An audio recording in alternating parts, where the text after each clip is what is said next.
The Onryō, Sadako is one of the most complex killers in Dead by Daylight. She's also been through quite a lot of changes fairly recently, and these two things have made it quite difficult for both killers and survivors to fully understand how she works now, making killers less likely to try her or enjoy doing so, and survivors much less likely to enjoy playing against her. I would say, though, that Sadako is by far the most enjoyable killer to both play as and against, and so I want to help open people's eyes to the greatness that is Sadako. To do so, we're going to be going over a full comprehensive guide for playing as and against her. Now I know this is quite the long video, as you can see, and so I do have timestamps, of course, so you can skip to the sections that you actually want to see. We'll go through just about everything for her, starting off with the pure basics for her power, so if you're brand new, this is where you'll want to start. And then we'll cover all of her add-ons as well, and also going over my personal tier list for them. Following this, we'll be covering some of my more advanced strategies that I use personally to maximize her potential in my games. Then we'll go over how to play against Sadako, so if you're a survivor main who has no idea how to deal with her power, this is the section for you. After this, I'll go through a perk tier list and then my suggested builds to try out for various different playstyles, ending off with a map tier list and a visual example of TV coverage areas for every map in the game. Let's kick things off with Sadako's basic stats. She's an average speed killer, being 4.6 meters per second, or 115% base movement speed. She has a 24-meter terror radius, which makes her one of 3 4.6 speed killers with a small terror radius, with the others being Myers in Tier 2 Evil Within and Xenomorph while crawling. Lastly, her height is short, making her the shortest killer besides Chucky, of course. Her power, Deluge of Fear, can be complicated at face value, but it can be split into 3 separate abilities: Manifestation, Projection, and Condemnation.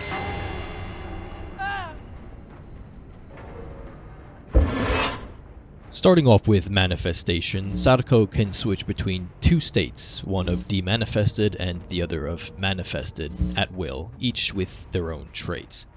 She starts off each match demanifested, and at any point she can hold the power button for 1.5 seconds in order to transition between states. When manifesting, Sadako is slowed to 4 meters per second, or the same speed as a survivor, for the 1.5 second duration, but she does not have this slowdown when demanifesting.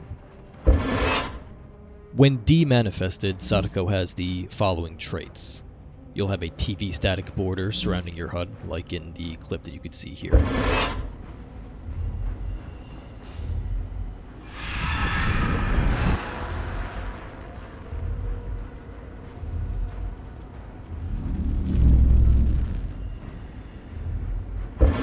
Sadako is unable to harm survivors through basic attacks or through grabs, though she is still able to interact with the world in cases of picking up survivors, vaulting windows, breaking pallets, walls, closing the hatch, snuffing boons, and so on. Sadako is undetectable, meaning that she has no terror radius and does not emit a red stain.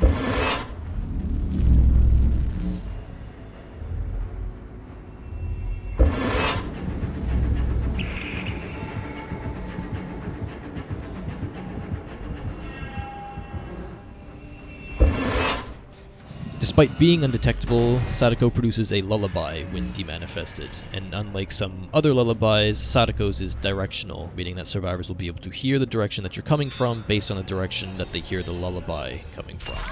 The lullaby plays in a 24-meter range, being the same as her terror radius range, and it sounds like a slow, static screech. Take a listen.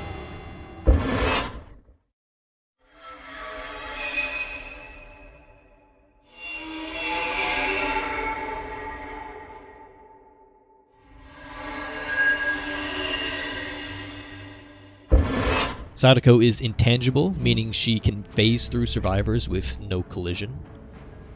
Sadako has stun immunity, meaning that she cannot be stunned by pallets, head-on, or even blast mine, and it's for this reason alone that I recommend only kicking gens while demanifested, especially if you know that blast mine is in play. You'll still get blinded, but you won't get stunned. It's kind of like the opposite effect that using Lightborn would give you. Also, while demanifested, Sadako will have a burst static effect if a pallet happens to be dropped anywhere on the map, even if you're not nearby. This isn't necessarily helpful, but it's there.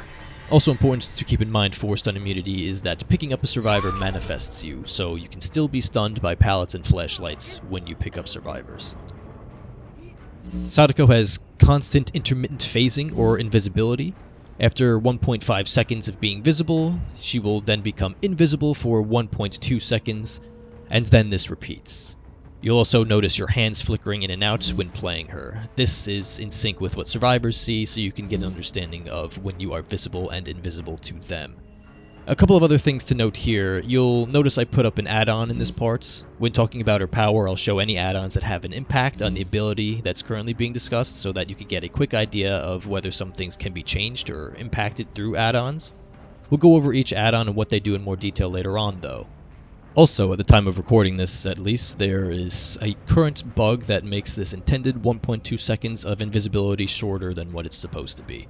I'll be continuing this guide under the assumption that this is fixed and working as intended, though if you're interested in learning about this bug in particular, another big Sadako player, JCglitchmaster, goes into heavy detail on this bug in his video here. For a visual representation of Sadako's intermittent invisibility, take a look at this bar. This showcases Sadako's demanifested visibility state throughout the duration of 15 seconds. The gray areas represent the 1.5 second durations of visibility, while the blue areas represent the 1.2 seconds of invisibility. Following along with the marker here, you can visually see the progress through these invisibility phases. One important thing to keep in mind relating to that bug we had mentioned is that the partial invisibility between phases is included in the blue invisibility windows, meaning that you're actually only fully invisible for shorter than intended as a result of the bug. While this only shows a duration of 15 seconds, this will of course repeat indefinitely so long as you remain demanifested. Sadako also becomes permanently invisible when more than 24 meters away from survivors. When she steps in that 24 meter range, survivors will begin to see her intermittent phasing. Outside of it, she is completely invisible and can only be identified by crows being scared off in the distance. The last trait of Sadako's demanifested state is that it enables her ability to project with the secondary power button. We'll take a look at projection when we finish up with manifestation though. Quite a bit of demanifested traits. Now let's roll through Sadako's manifested traits. She may attack and grab survivors as normal. Sadako must be manifested in order to cause direct harm to survivors outside of spreading the condemned affliction. Sadako regains her terror radius and red stain, but loses her lullaby, so essentially swapping the 24 meter lullaby for the 24 meter terror radius. Her projection ability is disabled. She will have to demanifest again in order to be able to project again. Lastly, she maintains some demanifested traits temporarily during her transition from the demanifested state to the manifested state. For the first second after transition, she maintains her undetectability, and for 4 seconds after the transition, she will maintain a more rapid state of intermittent phasing. During this time, she will cycle between 0.5 seconds of visibility and 0.75 seconds of invisibility. Similar to that nice bar we saw for her demanifested intermittent invisibility, here's one for her 4 seconds of manifested intermittent invisibility. The red areas here represents the 0.5 seconds of visibility, while the blue represents the 0.75 seconds of invisibility. The faded area at the start represents the first second of her maintained undetectability. That will cover manifestation. Now let's look at projection. Sadako's ability to project is her ability to teleport to TVs scattered around the map. One will typically spawn in the general vicinity of each generator using the same spawn logic as chests do, kind of like Xenomorph's control stations. There's actually some interesting functionality with the scratched and cut coin offerings when it comes to spawning these special props like Sadako's TVs. Otzdarva and JCglitchmaster cover this interaction in their respective videos here if you want to take a look, but long story short, these offerings can greatly lessen the pain of playing on Sadako's worst maps by allowing TVs to spawn closer to critical gens than they otherwise would. At the start of each match, all TVs will be turned off and stay off for 30 seconds. You can see the 30 seconds timer on Sadako's HUD for her power cooldown on the bottom left. Once those 30 seconds are up, all TVs will turn on and you'll be able to see their auras in white, and then you may project to them at will. Keep in mind that you can only project to TVs that are currently powered on, and you will only see the auras of powered TVs. As TVs turn off, you will lose their auras until they turn back on. You could use this to identify approximate survivor locations, as when a TV turns off without you projecting to it, you know a survivor has manually turned off the TV there. There is no cooldown for projecting. After you project once, you may immediately project again, though you will have to demanifest first, as projecting will manifest you. Whenever you project to a TV, that TV will turn off for 45 seconds, and when a survivor turns off a TV by any means, be it a tape pickup or deposit, or just by turning one off while holding a tape, the TV is turned off for 70 seconds. When Sadako projects to any TV, survivors will hear a global projection sound effect warning them of the projection, and apart from the global sounds, the TV that Sadako projects to specifically will play unique effects and have a loud noise emit from it, warning survivors that she is projected there even if they cannot visually see her project to it. When Sadako projects, she will gain a plus 50% speed boost for 2 seconds, and this speed boost is quite significant as it pairs with her lunge attack as well, making her projection lunges incredibly fast. Lastly, for projection, Sadako will be undetectable for 1 second after projecting.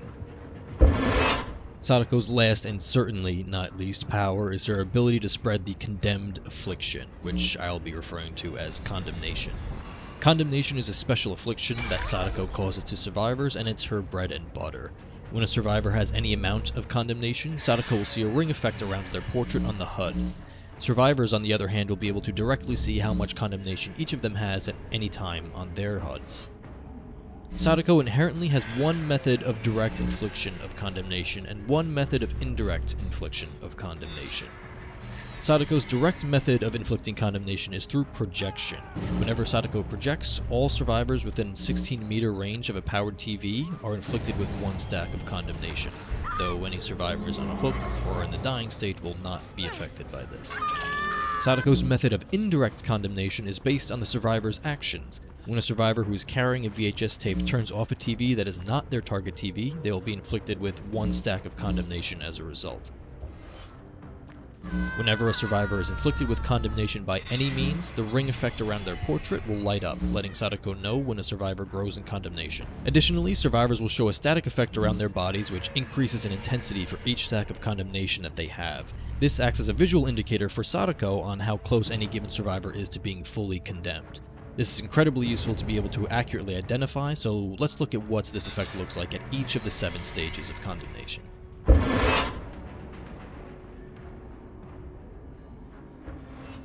At 1 stack, we see very infrequent faint lines of static.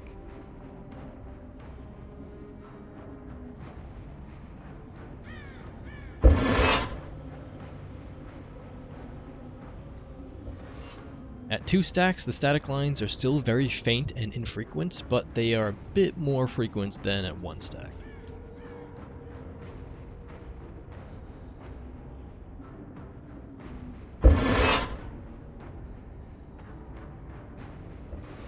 At 3 stacks, although still quite faint, we see much more consistent lines of static all across the survivor's body.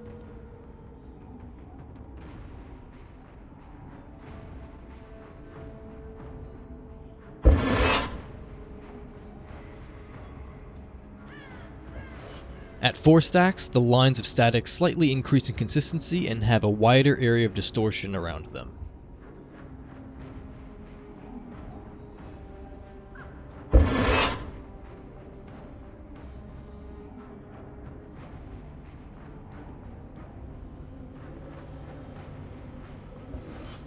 At 5 stacks, the area of distortion around static lines gets even wider.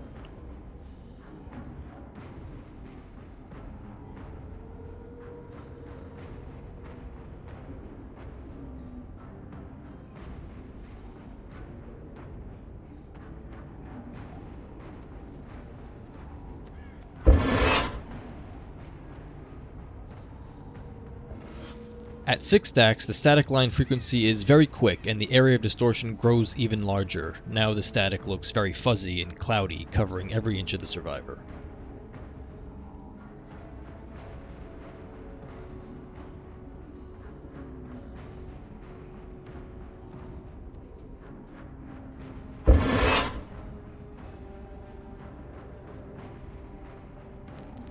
And at 7 stacks, the static changes from a fast frequency to a constant wave of fuzzy and cloudy static lines. Not as useful to be able to identify at this point, but it's still interesting to see.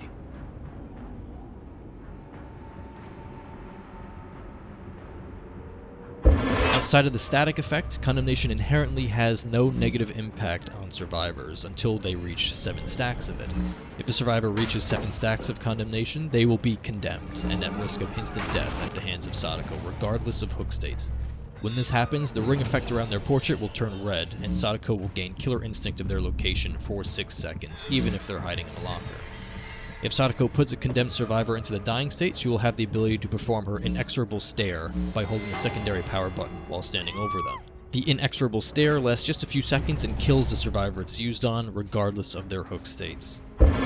Survivors do have a method of countering condemnation, of course, and this is done through the use of the VHS tapes able to be collected from powered TVs. When a survivor who is not already holding a VHS tape interacts with a powered TV, they will eject a VHS tape through a 1-second animation.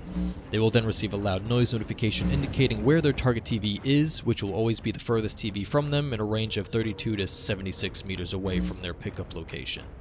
This TV's aura will be permanently visible to them in yellow. While carrying a tape, the survivor will gain a TV static background effect to their portrait, which is also visible to Sadako, allowing her to identify who is carrying a tape and attempting to cleanse their condemnation. When a survivor goes to their target TV, they'll be able to deposit their tape in a 1-second animation, and doing so will cleanse up to 3 unlocked stacks of condemnation and turn off the TV for 70 seconds. Although survivors can cleanse unlocked stacks of condemnation at any point, Sadako has the ability to lock in condemnation stacks, preventing the survivors from ever being able to cleanse them for the remainder of the trial. When Sadako hooks a survivor, up to 3 stacks of unlocked condemnation will become locked. This means that the most locked-in stacks a survivor can have is 6. From the survivor's perspective, unlocked stacks are hollow, and locked stacks are solid. Additionally, if a hooked survivor happens to be carrying a VHS tape, their tape will be destroyed.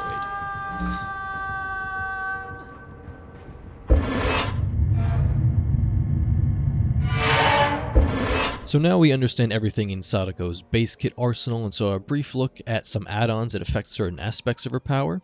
Let's now go over each of those add-ons, what they do, and my personal opinion of how useful they are and how viable they are. For this, we'll slap them in a tier list going from awful, which are add-ons that are worse than bringing nothing at all, actively making things more difficult for you, to weak, which are add-ons that give slight benefits to you, but these benefits are heavily outweighed by the higher tiered add-ons, to can be good, which are add-ons that shine in certain situations, to consistently good, which are add-ons that you will consistently get good value out of just about every game, and finally to consistently amazing, which are without a doubt her best add-ons that give you unrivaled benefits that you will get constant value out of in every game that you play. We'll go in order of rarity as well. First up we have Cabin Sign. Cabin Sign reduces the time it takes for a TV to turn back on after being turned off by projection by 4.5 seconds, or 10%, bringing it down from 45 seconds to 40.5 seconds. Cabin Sign is fairly weak, only saving a small amount of time when it comes to getting TVs back on that you turned off manually through projection. While you will constantly benefit from this add-on, as you will be projecting frequently, its benefits will be borderline unnoticeable. Next up we have Mother's Mirror. Mother's Mirror increases the duration of your manifestation transition phasing by 2 seconds. Normally a 4-second long duration, we now have 6 seconds of transition phasing. Here's a bar to show this add-on's difference. Now we get 2 extra phases of invisibility. This add-on is also fairly weak. Its main benefit would come in the form of manifest mind games, in particular cases where a survivor is a little bit trickier to get to. This add-on can give you 2 extra seconds of more potential manifest mind gaming. This, though, is significantly overshadowed by its sister add-on, Old Newspaper. Old Newspaper also affects the manifestation transition phasing. While Mother's Mirror increases its overall duration by 2 seconds, Old Newspaper increases the duration of the invisible portions of the transition phasing by 33%, boosting those durations from 0.75 seconds to 1 second. Here's a graphic of what the transition phasing time looks like when influenced by Old Newspaper. This add-on can actually be quite good, as it greatly facilitates manifest mind games. Even though the plus 0.25 seconds of invisibility duration looks minuscule on paper, this could be all you need to guarantee a hit on a survivor at a loop, especially small and unsafe loops. This is the best add-on when it comes to manifest mind games in my opinion. As a last little bonus, here's another bar that shows both Old Newspaper and Mother's Mirror when used together.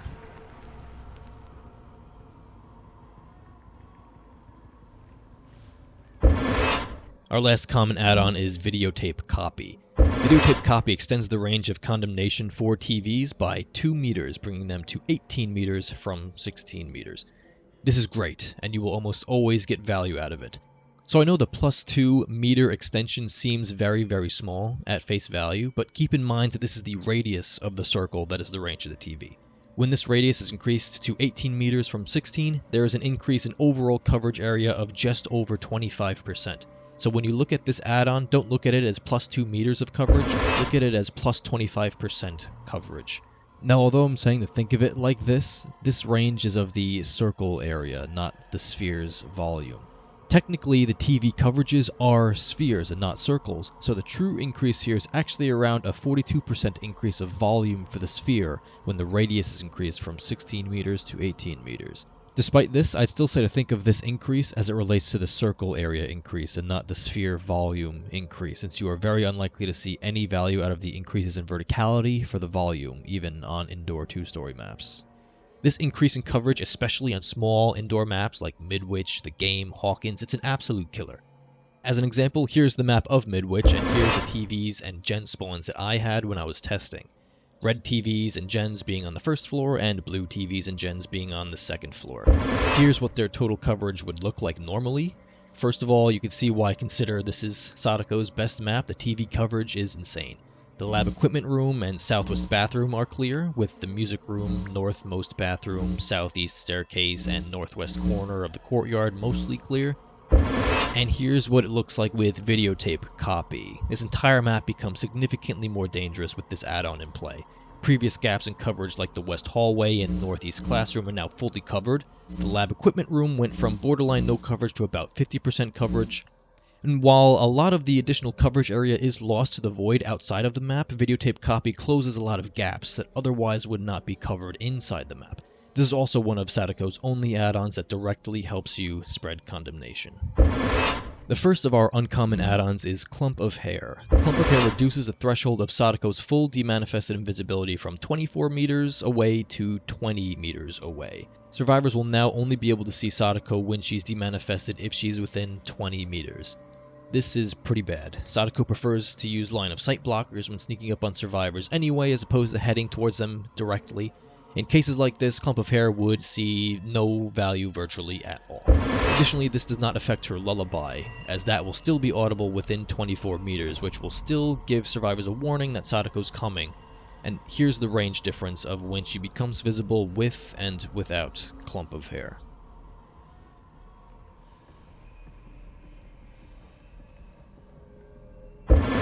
Next up, we have Reiko's Watch. Reiko's Watch increases the invisibility duration of demanifested phasing by 25%, increasing the duration from 1.2 seconds to 1.5 seconds. Here's another bar to show what that difference looks like as well. Now we are invisible for the same amount of time that we are visible. Reiko's Watch makes demanifest mind games significantly easier to pull off. It also allows you to sneak up on survivors and get closer to them before getting spotted. This will give you consistent value so long as you utilize demanifest mind games during your matches, so long as that bug previously mentioned is fixed, of course. Now we have Sea-Soaked Cloth. Sea-Soaked Cloth makes any survivors within 8 meters of a powered TV suffer from the blindness status effect. This effect lingers for 7 seconds after leaving that range as well.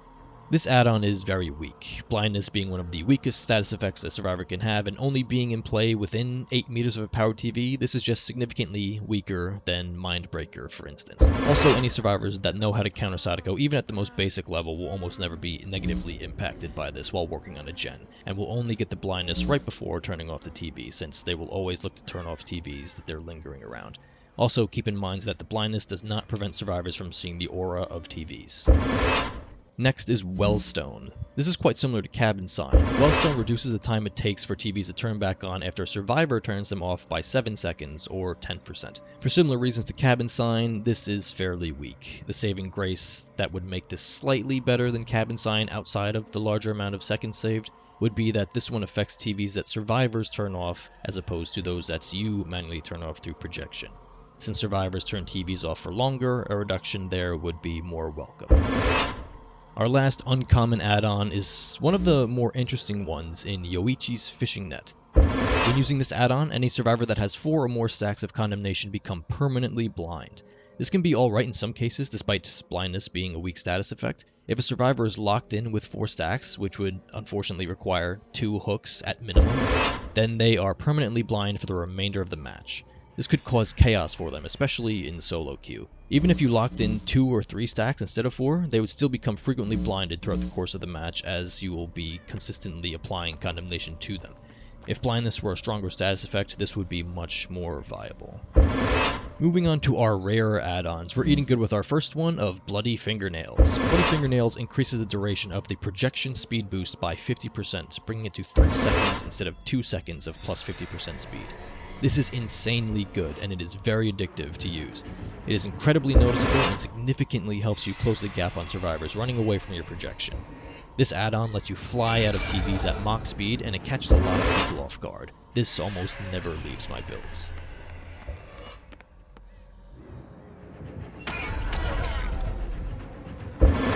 Next on the list is Mother's Comb. Mother's Comb shows you the aura of all off TVs in yellow and gives you a loud noise notification anytime a survivor turns off a TV by any means. This is quite decent in order to help you locate survivors who have recently taken tapes. This will also make it easier to gauge the general batch of TVs that they will likely need to go to deposit those tapes. This will allow you to more easily intercept them on their tape runs. The only reason that this is not higher on the list is that you can already do the same kind of thing without this add-on if you happen to pay close enough attention to when survivors grab tapes and what TV aura has disappeared as a result. This is pretty hard to do though, especially when first starting out with Sadako, and that's why this is usually considered to be a training wheels add-on, but it's a good one at that. Now we have Rickety Pinwheel. This is very similar to Sea-Soaked Cloth, but this time the status effect survivors get inflicted with when within 8 meters of a powered TV is Oblivious as opposed to Blindness, also lingering for 7 seconds after leaving that 8 meter range. I actually consider this to be even worse than Sea-Soaked Cloth, mainly because Sadako should be undetectable until ready to hit someone anyway, making Obliviousness fairly useless outside of a niche undetectable manifest build perhaps. Even when demanifested and the survivor is oblivious due to this add-on, they will still hear Sadako's lullaby. And very similar reasons to why Sea-Soaked Cloth is bad, competent survivors will almost never be negatively impacted by this effect. Now let's look at ring drawing. Ring drawing makes it so that when you hook a survivor who is carrying a VHS tape, all other survivors gain +1 stack of condemnation. A lot of players gravitate towards this add-on as it's the only one that directly causes condemned spread. I, however, think that this is trash. At most, you'll get +3 stacks total per activation, and with the good projection, you can get up to +4. Although it is ideal to always hook survivors that are holding tapes to destroy them, unless perhaps maybe they have no condemnation to lock in yet, not every hook you're going to get will be on a survivor holding a tape, so you will go full games without ever getting any value out of this. And also the +3 stacks is the absolute maximum. If a survivor is slugged, hooked, or even dead of course, then you'll only get up to +2 or maybe even only +1 stack for this. You put a lot of effort into getting value out of this for quite the minuscule reward. Our last rare add-on is Well Water. Well Water increases your duration of undetectability after manifesting by any means by 2 seconds, bringing it to 3 seconds as opposed to 1. This could be quite good in terms of catching survivors off guard, especially when aggressively projecting in chase. If you project in chase to a TV behind a line of sight blocker ahead of the survivor you're chasing, the 3 seconds of undetectability might make them not notice that you're just around the corner until it's too late.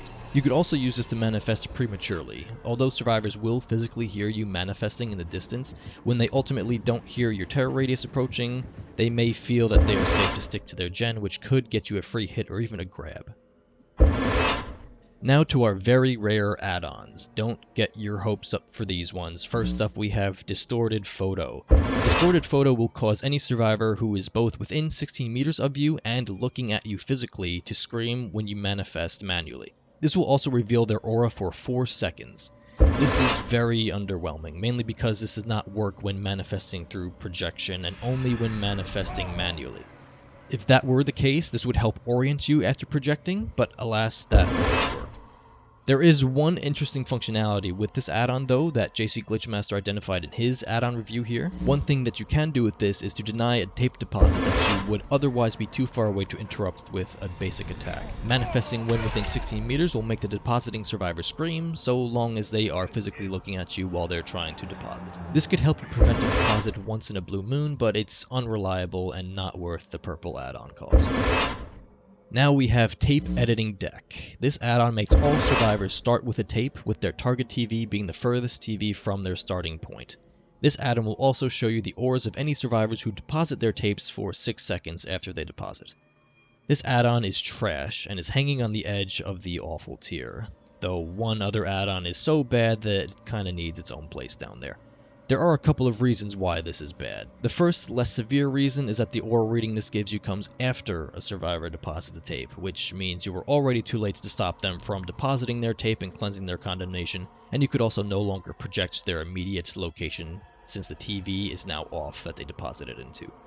Sadako very much wants ore reads before survivors deposit tapes in order to allow you to project to a TV a survivor is running towards or currently depositing into in order to prevent them from doing so and immediately start chase with them. Now the worst aspect of this add-on is starting off all survivors with tapes. There is no downside to holding tapes, and it only allows survivors to do their first cleanse with one less step. Some may say this is good because any survivor holding a tape turning off a TV will gain a stack, and they may look to do this at the gen they spawn next to. However, as JCglitchmaster also points out in his overview of this add-on, and I completely agree, survivors can go to their target TV and immediately deposit their tape there, and then this will turn off that TV, of course, for 70 seconds. They may then work on that gen for 70 seconds without worrying about that TV, and when it does come back on, they can take the tape out immediately, turning it back off without giving them a stack. This will allow them to fully complete that gen with that TV off the entire time without ever receiving a stack. Since this add-on also makes itself known to survivors immediately, if they're aware of this tactic, they will use it and use this add-on against you. This add-on is horrifically bad because of this. The only reason this is not in the awful tier is because the ore reading, as weak as it may be, still provides some consistent benefit. Next up we have Telephone. Telephone makes any survivor within 7 meters of you receive a -3% hindered effect for 3 seconds whenever you manifest. This also does not trigger on projection-based manifestation. You'd be lucky if you ever even noticed this add-on allowing you to confirm any hit on any loop at all. The -3% speed is very small, and only applying when within 7 meters means you were probably gonna get that hit anyway. Using some quick maths, when both Sadako and a survivor are running in a straight line with no modifiers to their respective speeds, Sadako would gain 1.8 meters on the survivor throughout the course of 3 seconds. When Telephone is in play, Sadako would instead gain 2.16 meters throughout Telephone's 3-second hindrance. That's a whole 0.36 meter difference from Telephone, but now for the real kicker is that Sadako will take a whopping 0.07 seconds to cover that additional 0.36 meters normally without Telephone. Keep in mind this is also assuming that the survivor starts at the outer limit of Telephone's 7 meter range and is running in a straight line. If just outside of that, you of course get no benefit, and the closer Sadako is when manifesting in that range, the less time you'll actually end up saving if you're running in a straight line, to the point of being completely negligible. It is very unlikely that these time saves from this minuscule additional distance gain will actually secure you a hit that a survivor otherwise would have been able to avoid with a pallet or a window. This would only be potentially noticeable if you consistently manifest at Telephone's most outer limits and you're running in a straight line, or if you're doing some manifest mine games at a small, unsafe loop, which would be extremely inconsistent. Lunging will also see a more noticeable impact of Telephone as well as those manifest mine games, which are the only things keeping this from the bottom of weak.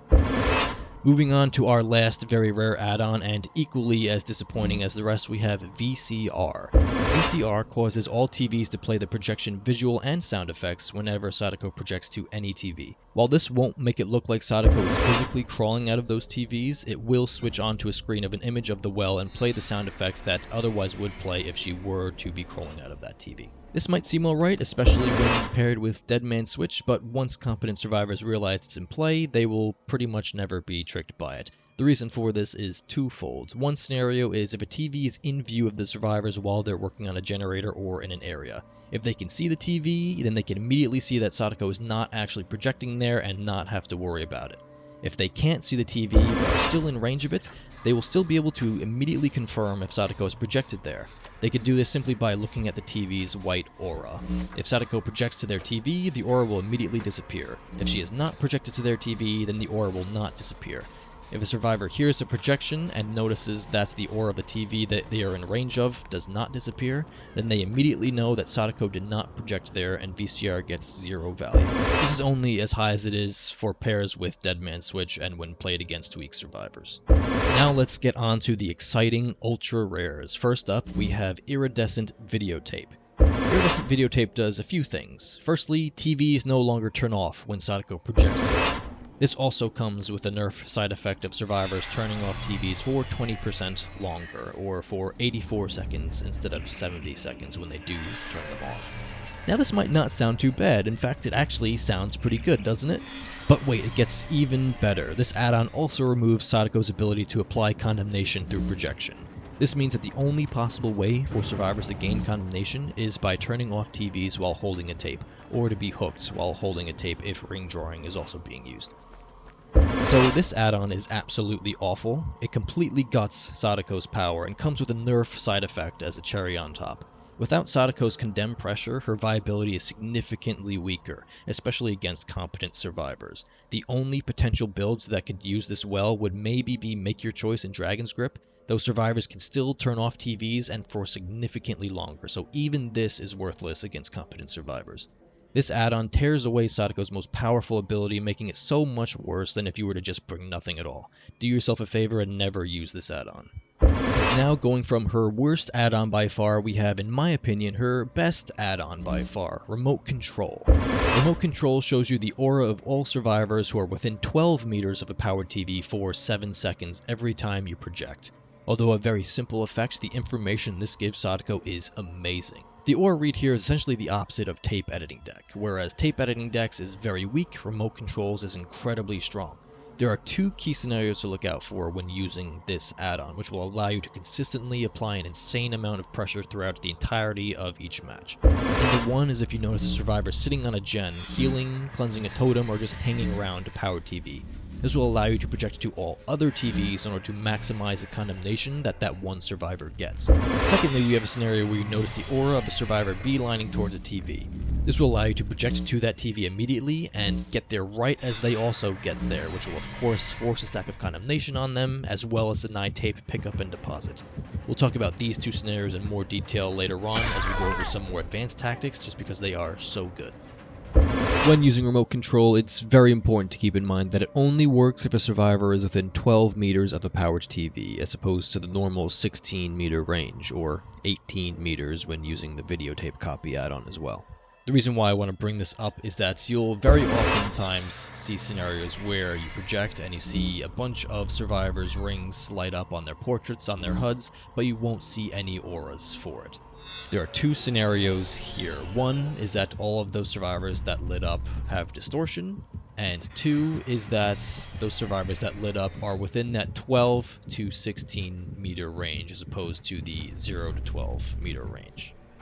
So that'll cover all things add-ons for Sadako, and I would honestly recommend against ever really using anything weak and below. For the weak ones, there are very limited opportunities to actually get decent and consistent value out of them, and there's just much better choices, quite honestly, to use here. And of course, never touch Iridescent Videotape with a 10-foot pole unless they completely rework it again.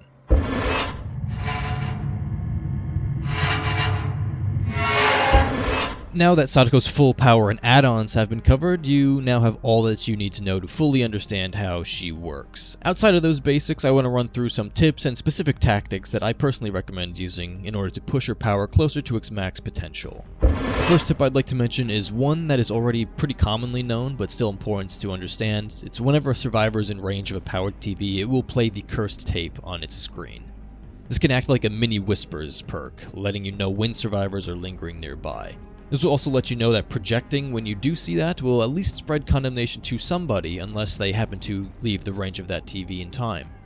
There is one bug with this though, that hopefully gets patched out sometime soon. If you kill a survivor in range of a TV, that TV will perpetually play the cursed tape, which could make it hard to tell if somebody's actually near that TV or not.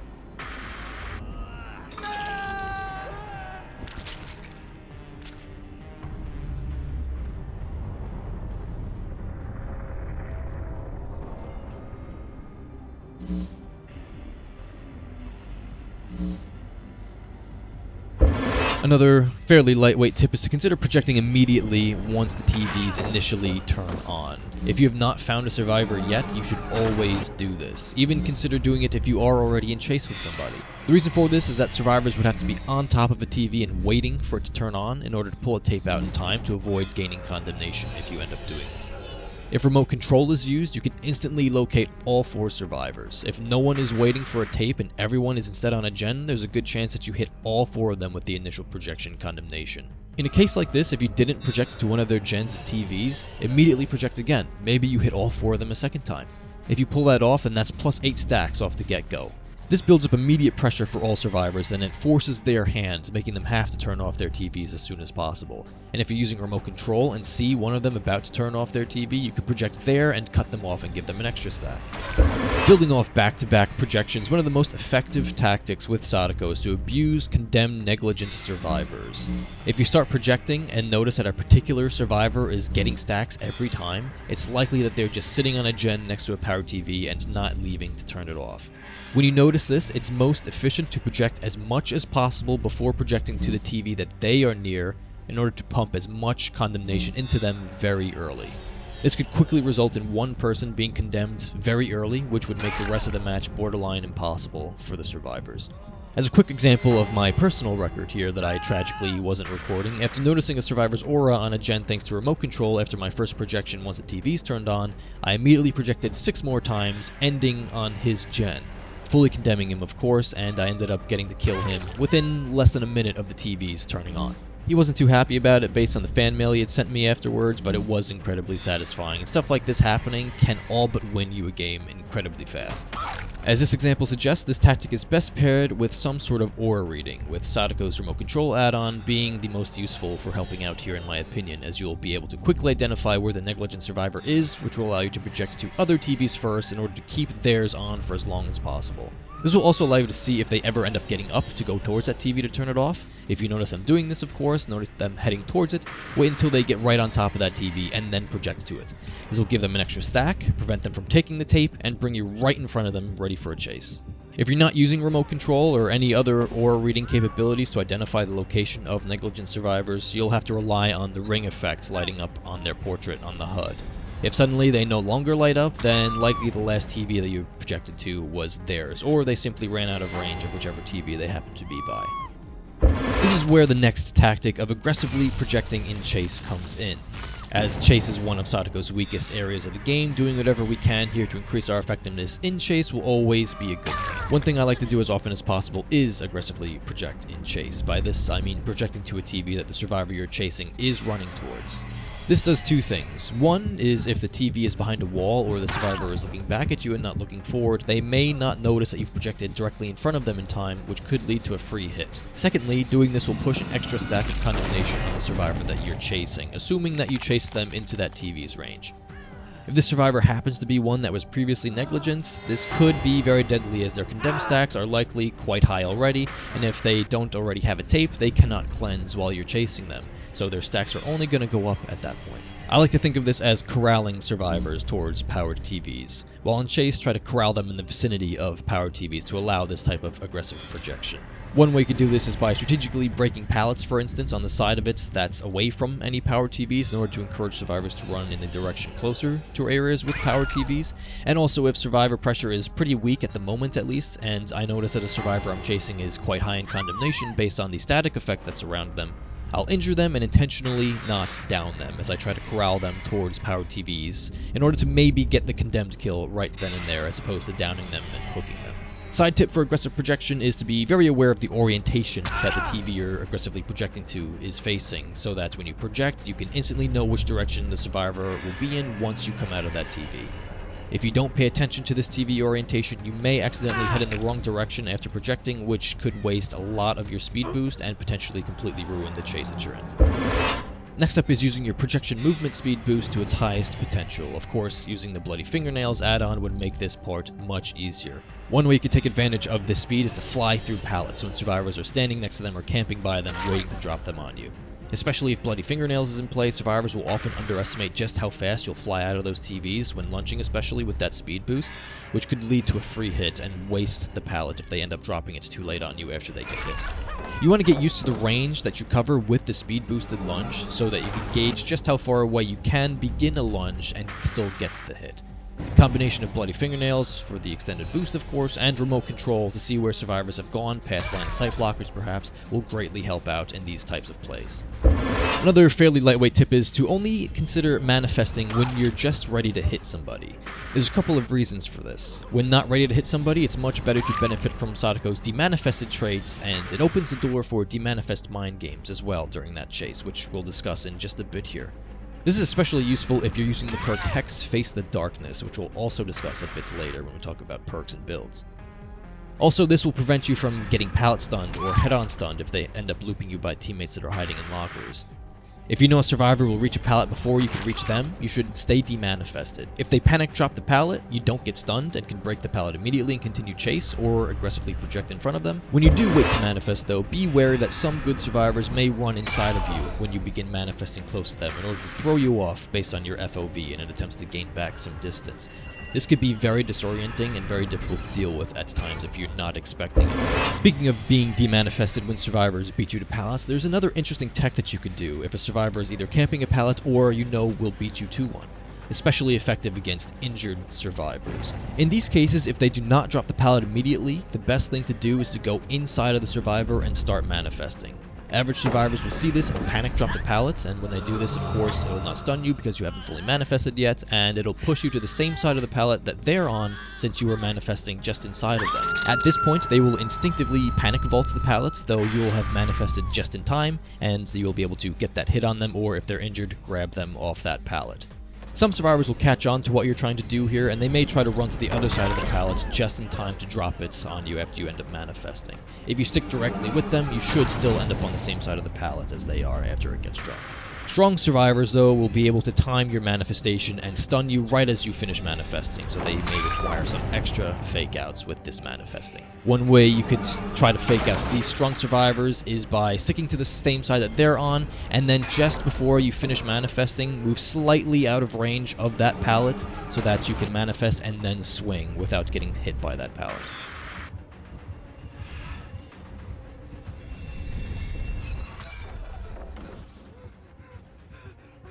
Extremely good Onryō, by the way. Okay, we've dropped the mind games terminology a couple of times so far, so it's about time we actually talk about it. Sadako can perform two unique types of mind games, demanifest mind games and manifest mind games. We'll start with demanifest mind games. This is when you use your intermittent invisibility while demanifested to catch survivors off guard, particularly in the loops. What you do with this is you head in one direction, and when you see yourself become invisible based on your hands, head in the opposite direction. You do this, of course, to try to cut off survivors at loops primarily. If the loop has tall line of sight blockers, try turning corners only when you're invisible to have survivors second guess which way you may have gone. One other thing that you can do at loops with windows, if the survivor is on the other side of the window as you, which can even work in Shack for instance, is only pass by that window when you are fully invisible. In cases like this, you want to head in one direction while visible, showing the survivor across the window that you're going that way, and then immediately go back the other way once you're invisible. The hard part here is fully clearing that window's line of sight for the survivor right before becoming visible again, so you do have to time this pretty perfectly. The survivor will see you go one way and not the other, so they will look to hold a check spot on the corner that they don't think you've gone to, and if you time this mind game well, you can guarantee hits on strong loops because of this, even at Shack. Reiko's Watch makes this timing much more forgiving, and that's why it's as good of an add-on as I think that it is, at least in terms of helping you gain advantage with demanifest mind games at safe loops like Shack for instance. One thing you could also try out in cases where survivors are very aware that you're attempting these mind games is to make it look like you've mistimed it intentionally. Head in one direction and start heading back in the other direction right before you actually end up turning invisible, then immediately turn back around back in the original direction while invisible. Survivors will see this premature direction change right before you turn invisible and assume that you just mistimed your little mind game, and they may start heading in the opposite direction, but this of course was all part of the plan and they will run right into you if all things go well. If you successfully pull this off on a survivor, they will be second guessing every future demanifest mind game that you end up trying on them. Tall line of sight blockers like the big tree in this otherwise fairly safe loop can be used to your advantage here by using them to conceal you during your portions of visibility, making survivors unable to tell which direction you've gone until it's too late.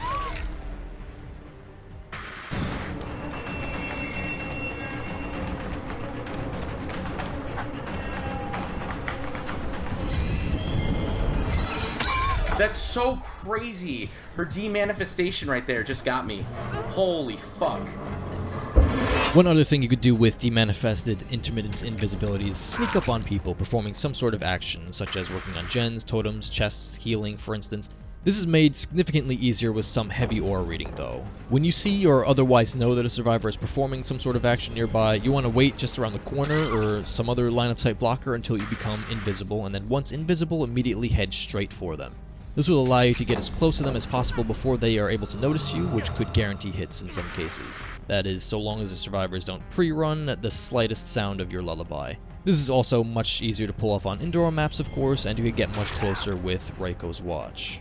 So that covers the demanifest mind games. We still have manifest mind games in our utility belt as well. This comes in the form of Sadako's 4 seconds of intermittent phasing in the transition phase after manifesting. The invisibility time in this state is much shorter, so it's only really reliable on small and unsafe loops to guarantee a hit sooner than you otherwise would get one.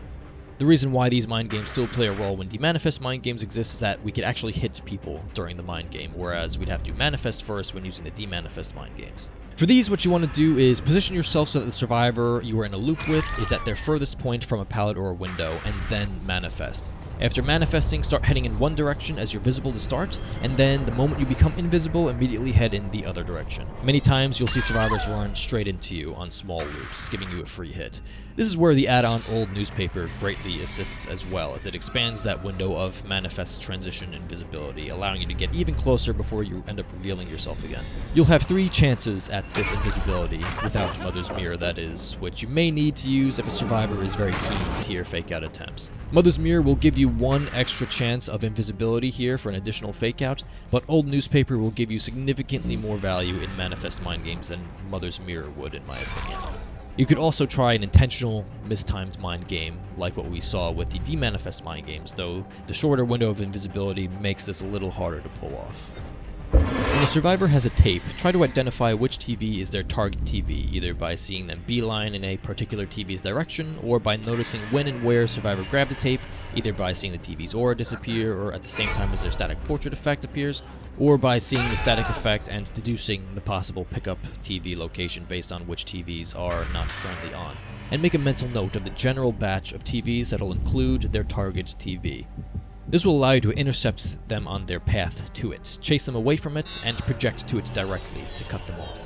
This is especially effective if they are injured. In a case like this, especially if they are fully condemned, never project to their identified target TV unless they are about to deposit their tape into it. You want that TV to be left on. The reason for this is that if that TV is turned off and you are more than 1 second behind them, then they can deposit that tape in your face without you being able to do absolutely anything about it, which could be game-changing if they cleanse themselves from full condemnation. If they leave that TV on and they get to that TV before you, then you could demanifest immediately if you're manifested and project to that TV immediately. You'll be able to interrupt that deposit animation with the projection and all but guarantee a hit on them. If injured, then that's pretty much it for them, but what if they're healthy? If the survivor is healthy and knows what they're doing, they will stick to that TV even after you project to it and deposit the tape in your face, since it's much more worth it for survivors to trade the inexorable stare for a simple down and a hook. Although you could hit them before they actually deposit, they can fully deposit between Sadako's swing cooldowns, even if you are at max stacks of Save the Best for Last. Many times, however, even healthy survivors will run away after you interrupt their tape deposit animation with a projection, which could get you a full down on them even if they are healthy, which could, of course, kill them if they are condemned. Another thing you want to consider in the realm of tape control is tape pickup denial. By this I mean project to TVs in the vicinity of survivors, especially if you know that they are at high condemned stacks. The reason for this is that the more condemned the survivor is, the much more likely they are to stop what they're doing and prioritize getting in tape and depositing it to cleanse their stacks.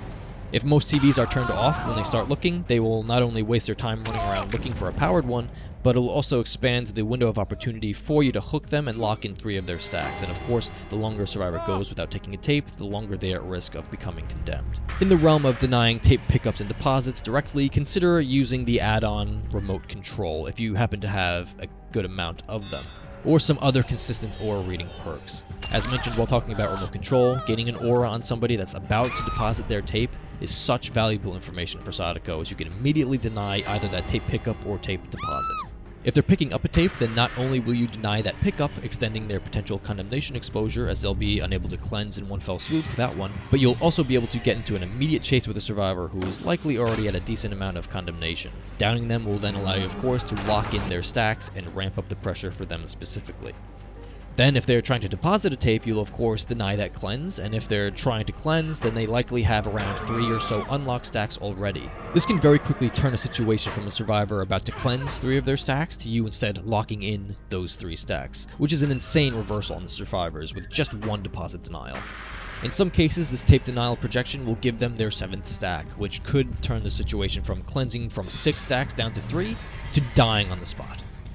Whenever I see the aura of a survivor headed towards a TV, I'll immediately stop what I'm doing, even if I'm just a few seconds from downing somebody else, in order to deny them that deposit or retrieval. The only 2 instances where I will not stop what I'm doing to deny this is if I'm in chase with somebody who's fully condemned, or if I'm about to interrupt a Hex Totem cleanse, depending on, of course, how important that Hex Totem is to the remainder of the game. Also in the same realm is using Sadako's Killer Instinct for the same effect. When you condemn a survivor on the other side of the map, you have 6 seconds to observe where they're going.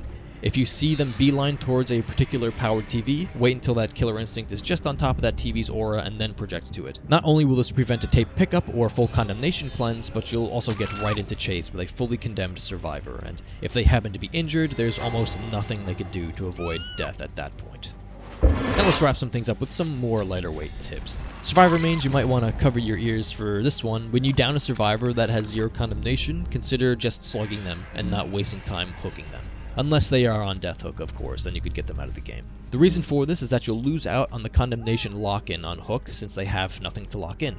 The main pressure that we want is that condemnation pressure, which ramps up with locked-in stacks. Not wasting time hooking survivors with 0 condemnation will allow you to immediately turn towards condemning the remaining 3 survivors and pull at least one of them off of a generator, possibly forcing them in range of powered TVs while they're en route to picking up the slugged survivor. When you hook survivors, try to hook them very close to powered TVs. If their rescuer does not turn off the TV before unhooking them, you can immediately project to that hook's TV, giving both of them a stack at least, and start chase with them.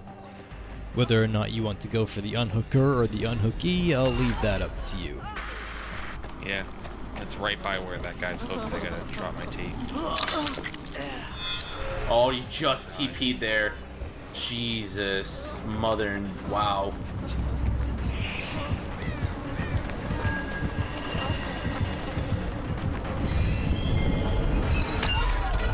That's crazy.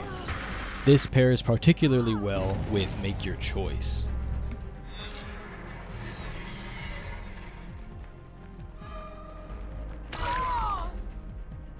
If you get a survivor fully condemned but lose them in one way or another, so you have no idea where they've gone, if they are not already holding a tape, consider projecting heavily, especially in their last known location, in order to turn off as many TVs as possible. This will make the condemned survivor spend a lot of time looking for a tape, which will of course keep them off gens and give you as much more time as possible to find them and kill them. If they do have a tape and you cannot locate them with auras or info perks, it's up to chance to find them before they end up depositing. Here, I'd project frequently, hoping to cut them off at their target TV at some point. Get into the habit of using your demanifestation animation to fake out survivors. By this, I mean starting to demanifest in order to trick survivors into thinking that you're about to do something that you're not. There are 2 situations where this will work particularly well. One is at loops with dropped pallets, particularly at unsafe loops after the survivor drops the pallets in it. Go up to the pallet and start demanifesting. The survivors will see your animation of demanifestation and they may mistake it for your pallet break animation, since it does look fairly similar. And if they see that, they may end up leaving the loop prematurely. When you notice them leave, then you immediately follow, and they will be very unlikely to reach anything safe before they get hit by you. For this pallet break fake out, make sure you do it on the side of the pallets that would give the survivor as little getaway options as possible. For instance, if you're on an unsafe loop towards the edge of the map, only perform this fake out when you're on the side facing the rest of the map and the survivor is on the side facing the edge of the map. Doing this will usually only give survivors the option of running either left or right, preventing you from losing much distance at all. If you did this on the opposite side though, the survivor can run directly away from you and towards the rest of the map, which may allow them to get to a safe loop before you end up catching back up with them.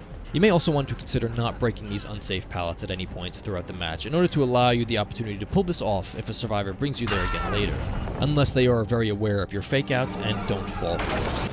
The second scenario is after you down somebody, especially if they are under a pallet. In this case, you could also start this animation on top of them in order to trick survivors hiding nearby into thinking that you're starting to pick up the downed survivor. This could make them reveal themselves with a flashlight in front of you or trying to drop that pallet on you prematurely, allowing you to pressure them away as well as avoid getting saved.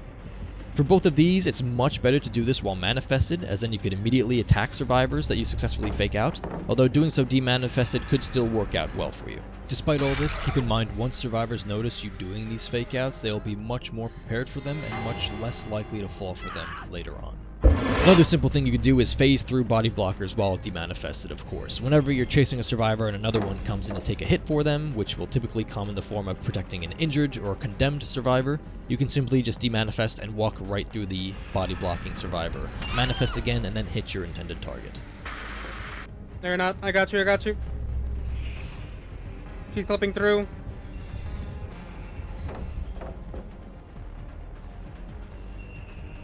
I got you. She's slipping through again. Drop it. One last interesting tech you could try, which was discussed in an older written Sadako guide by Turbo Ligma, which was linked below. This is for when a survivor is camping a dropped pallet, waiting for you to get close to it so they can vault it. What you could do here is, while demanifested and invisible, walk right up to them, right inside of them, and break the pallet while on the same side of the pallet as they are, and while directly on top of them. This will come as quite the surprise to survivors, and they will typically try to panic vault that pallet once they see you on top of them, but of course they won't be able to do that since you've already started breaking it. When this happens, the survivor will hesitate before realizing what's happening and then turn around and run in the opposite direction, which could help you close the gap on them and break the pallet at the same time. For this, you'll need to perform a demanifest mind game in order to get to them without them seeing you, which Reiko's watch will be able to help significantly here. This one can be very, very difficult to actually pull off though, but it is quite rewarding when you do manage to get it off.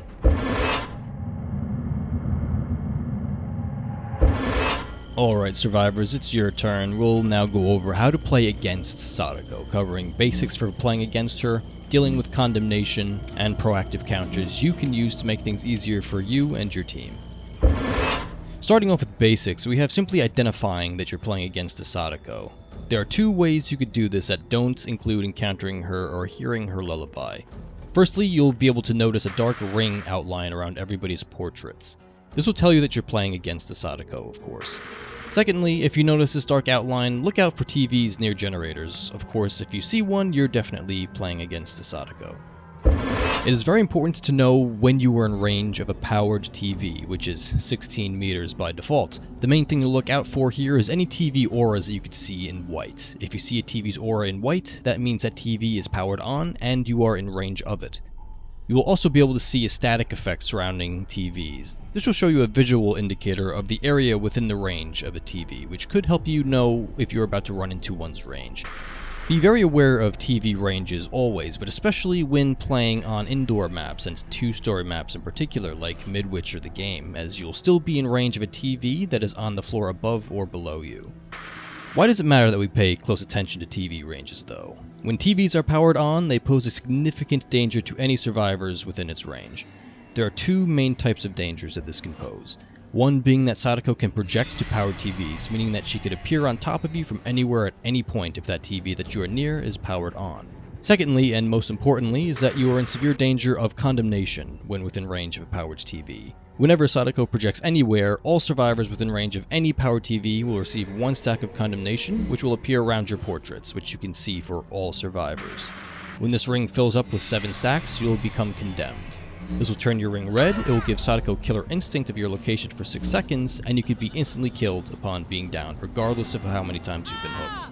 Keep in mind that hiding in a locker will not hide that killer instinct. She will know where you are guaranteed for those first 6 seconds. This condemnation is Sadako's main pressure, and is why you have to avoid lingering in range of powered TVs for an unnecessary amount of time. This is also the only way that Sadako herself can inflict survivors with condemnation outside of using a weak add-on. So how do we deal with the TVs? You could go up to any powered TV and you'll get the interact ability to retrieve a VHS tape from it. When you do this, which is a 1-second animation, you'll turn off that TV for 70 seconds and hold a VHS tape. When you initially grab a tape, you'll immediately receive a loud noise notification with a tape icon in the bubble. This will show you where your target's TV is. After this notification bubble goes away, you'll be able to see permanently the aura of your target's TV in yellow.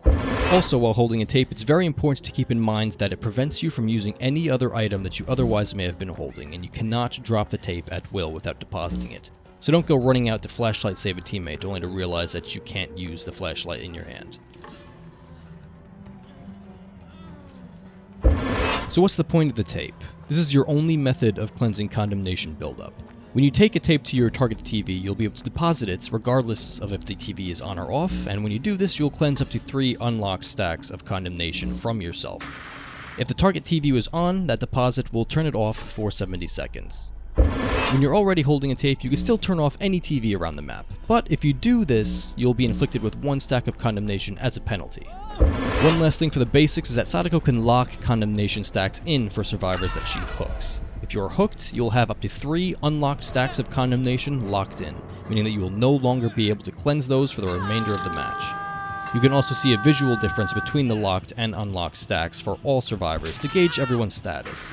Unlocked stacks are hollow, while locked stacks are solid. Also keep in mind that Sadako cannot directly see how many stacks any given survivor has like the survivors can. She can only estimate how many each person has. Now let's talk about strategies for dealing with condemnation specifically. You should always look to cleanse yourself when you have no more than 3 unlocked stacks. If you linger around too long and gain condemnation, Sadako may be able to get you fully condemned before you can make it to your target's TV in time. Also, cleansing at 3 stacks will allow you to avoid as many locked-in stacks as possible if she happens to catch you and hook you. You'll also want to consider sticking to the outskirts of the map, or take a route that has very little powered TVs as possible. This will help you avoid gaining additional stacks while en route to your target's TV, and may save you from Sadako noticing you and identifying which TV you're running towards to cut you off. You could also have teammates turn off TVs in your route before taking it, if you're in a Swift, for instance. If you're at 6 stacks and injured, you are in big trouble alone. You must either heal in a safe area away from all TVs prior to cleansing, or have a teammate turn off your target's TV for you. The reason for this is that if you beeline to your target's TV while injured and it's powered on, Sadako can cut you off by projecting to that TV, which will fully condemn you if you're at 6 stacks. And if you're injured, then you will die because of this. If you're healthy though, and not on death hook of course, you can safely beeline to this TV to cleanse yourself. Even if Sadako interrupts your deposit with a projection, you can still deposit the tape in her face guaranteed between her attack cooldown, even if she's at max stacks of Save the Best for Last. Now for some things that you could do to proactively counter Sadako and her abilities. When you identify that you're playing against a Sadako, consider counting out to the 30 seconds before her TVs turn on initially in your head, and position yourself in front of a TV to immediately take a tape out once it turns on. This will prevent you and your teammates around you from gaining an immediate stack of condemnation if Sadako chooses to project once those TVs turn on, so long as she doesn't project to your TV, of course. If you have to stay in a specific area for any extended amount of time, so be it for working on a generator, healing somebody, cleansing a totem, whatever it may be, it's crucial that you turn off any nearby TV immediately and before you do that action. If you don't, you run the risk of not only getting interrupted by a projection, but of course, condemnation. You should never be sat next to a powered TV for any reason. When you have to unhook another survivor, always turn the TV off that's next to their hook before unhooking them. If you don't, you run the risk of Sadako immediately coming back to pressure you and the unhooked survivor, which may involve the perk Make Your Choice. Also, it will allow her to guarantee a stack on both of you after you unhook the other survivor. If you have negligent teammates, meaning that they are sitting next to powered TVs without turning them off, consider turning them off for them. If neither of you do, the survivor runs the risk of getting significantly condemned very early on, which could make the match unwinnable for the rest of your team if they do end up getting fully condemned and killed early on. If you're on a full team or a Swift, one thing you can consider is to dedicate one role to turning off as many TVs as possible. Although this person will do very little in terms of gens, of course, it will effectively deny Sadako her entire power throughout the entirety of the match. If you do decide to do this, be very wary of your condemnation levels. Always look to cleanse at 3 stacks at most, and do your best to avoid getting hooked to get stacks locked in. If Sadako's add-ons are unknown and you do not have distortion, assume that she's using the remote control add-on and that she can see your aura every time she projects, so long as you're in range of a powered TV, or within 12 meters of one, that is.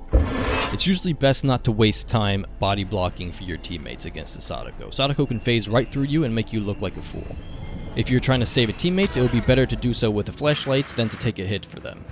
If a teammate is condemned, the best thing you could do to help them out is turn off their target TV for them so that Sadako cannot deny their tape deposit animation. Otherwise, their life is in the hands of their looping abilities. Speaking of flashlight saving teammates, keep in mind that Sadako does have a bit of a unique pickup animation, so it may seem a bit hard to time. She will briefly lift them up to look at her while their knees are on the ground, and then she will fully lift them over her shoulder. Once she begins the second lift is when you should start your blind. One unique thing that you could do that will absolutely drive Sadako crazy is abuse her inability to harm you while she's demanifested. This particularly comes in handy after you drop a pallet while she is demanifested. Most of the time she'll attempt to instantly break that pallet. However, you can continuously vault the pallet back and forth in order to force her hand to manifest to threaten you off. She will not be able to break the pallet with you vaulting over it, and she'll be forced to manifest in order to threaten you with that hit. Also be aware of the sound cues for her manifestation and demanifestation animations, so you can identify when she is going from one to the other, and when she is trying to hit you after manifesting. This is what it sounds like when she is manifesting.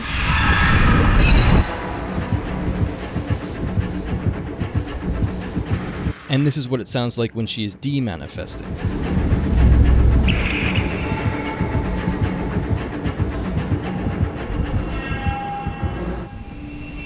When Sadako is chasing you while demanifested, which you can confirm by her lack of red stain and intermittent phasing, she will have to manifest before hitting you, of course. One thing you could do in a scenario where she starts manifesting right behind you is abuse her FOV. While she is manifesting and you have no other way of avoiding a hit, run backwards and directly through her and then spin. This could be extremely disorienting for Sadako, and if she turns in the wrong direction, you can gain enough distance to get to a safe area or an otherwise unreachable pallet. When Sadako projects, you will hear global sound effects to warn you.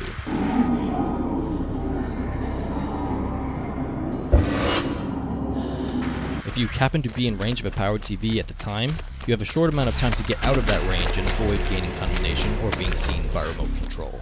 The condemnation spread does not trigger until she fully emerges from her TV, so if you're fast enough, you can get out of that range. And for those of you who are particularly skilled at looping, there is one daredevil stunt that you could pull in order to attract Sadako's attention to you and leave your teammates to do gens.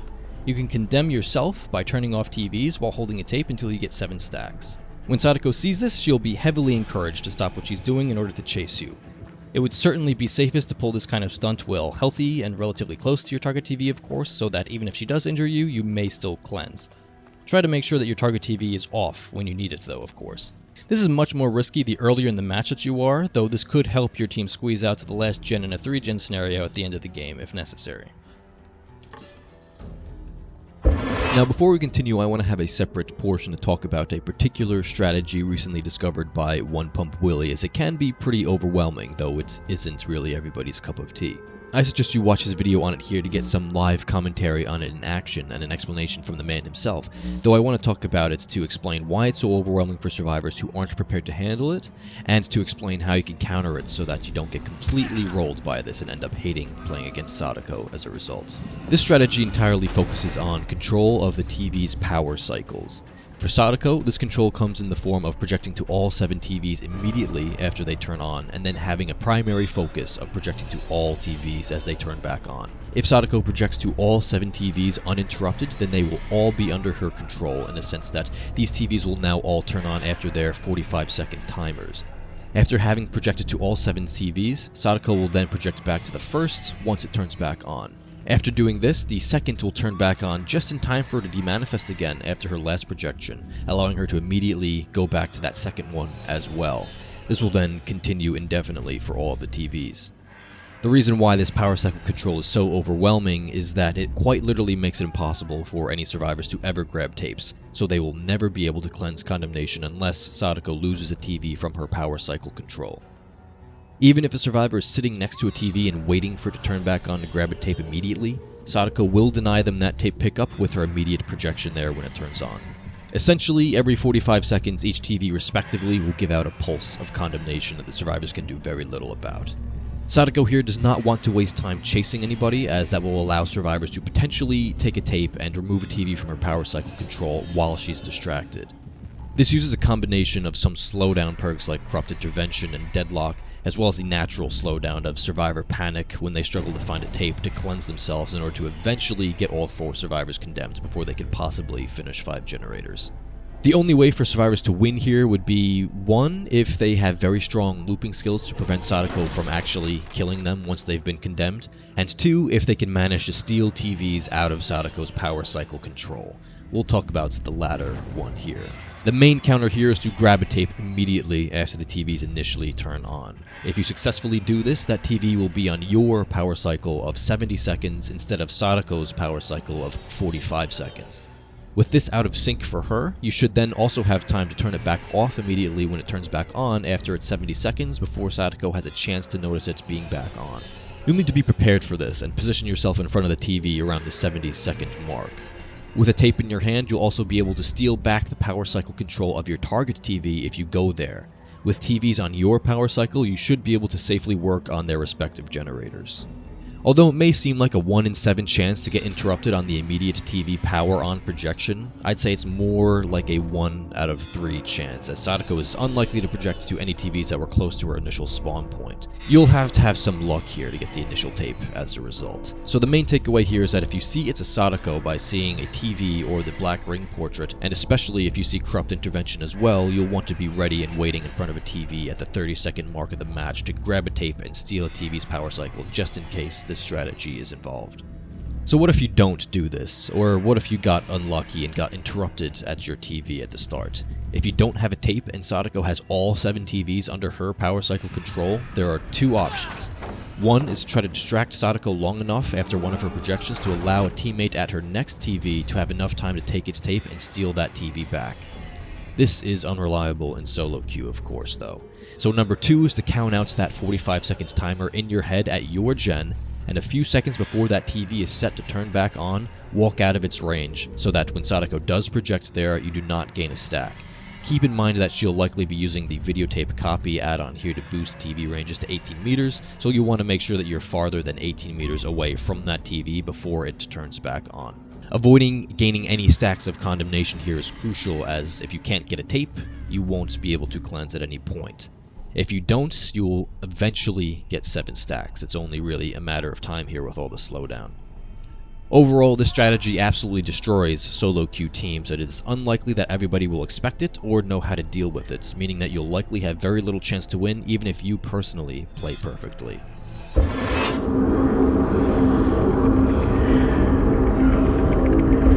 Alright, now we'll go over perks and my recommended builds.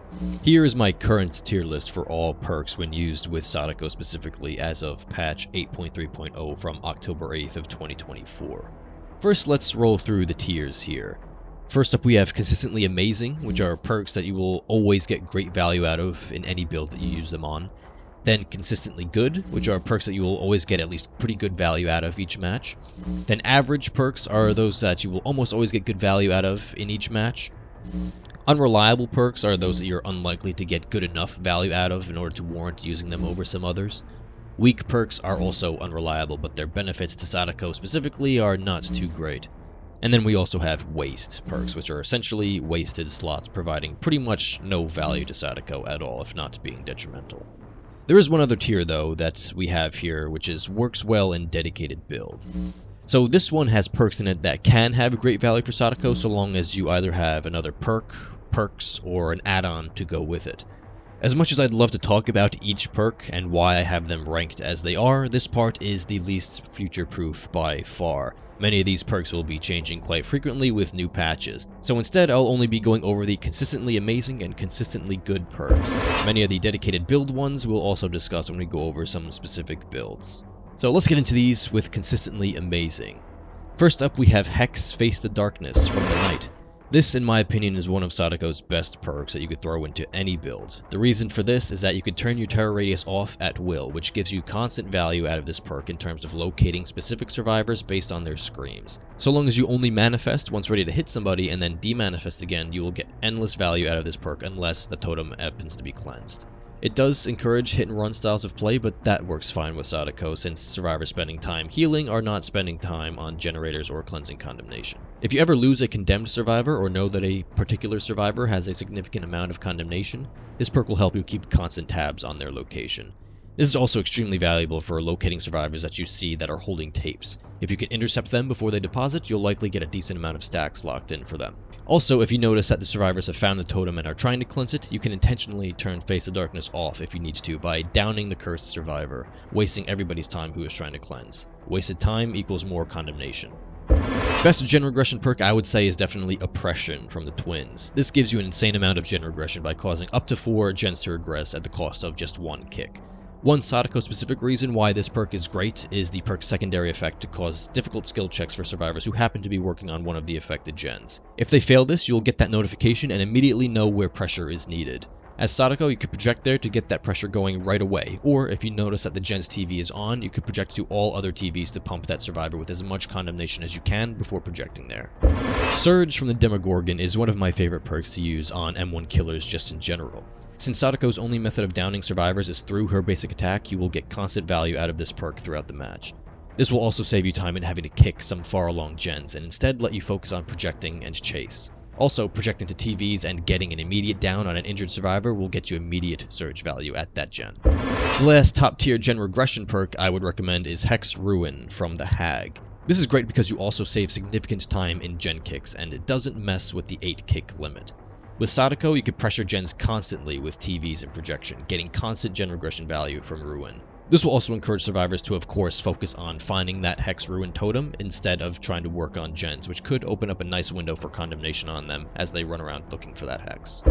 In the realm of gen slowdown, we have Corrupt Intervention from the Plague. This is one that many killers swear by, though I personally don't enjoy it as much as others do. Despite my personal opinions on this though, this is great on Sadako. Sadako does well with hit and run, and so she will likely enjoy the full 2-minute slowdown each match. This will also make survivors run around looking for usable gens, which could give you more time to condemn them, as well as make them scurry into the range of other TVs while looking for a gen to work on.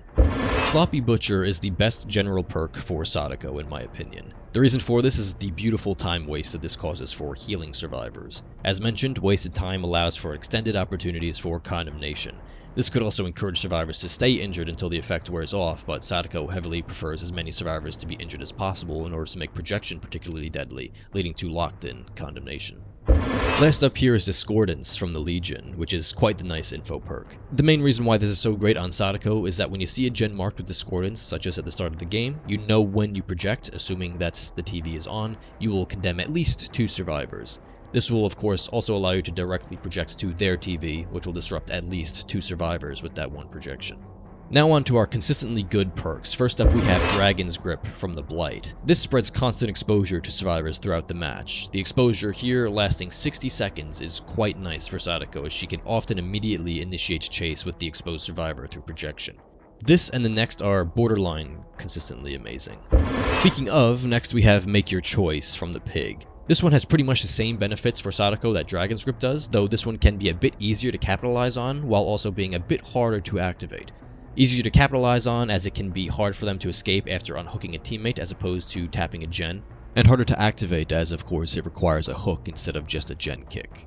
If they don't turn the TV off near the hook before unhooking, you can immediately return to them and pressure at least 2 survivors at once, with the exposed one being the most juicy here. The only reason why this and Dragon's Grip aren't in the top tiers is that good survivors will turn off TVs before touching gens or unhooking teammates, lowering their potential for immediate value. Now we have Coup de Grace from the Twins. This one many Sadako players die by. The reason for this is especially when paired with Bloody Fingernails, you can really fly at people with your projection speed burst. This catches a lot of people off guard and can guarantee hits that you would otherwise be beaten to a pallet or a window before getting. This one in particular I want to show you just how wild it can be with a clip.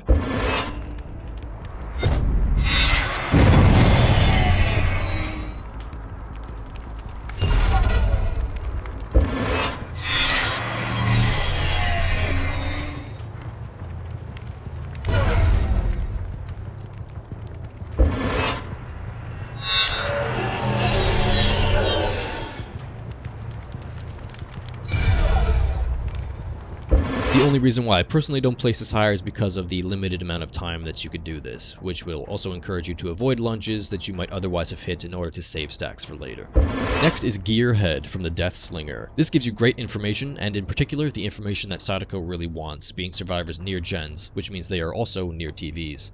Although it can be a bit hard to see their aura when they're on top of a gen's aura since they're the same color, when you do see the aura of a survivor sat on a gen next to a TV, this will give you that info that remote control would give you without having to use remote control, meaning that you can proactively abuse their negligence and pump them with condemnation and then project to them when you see them head towards their TV.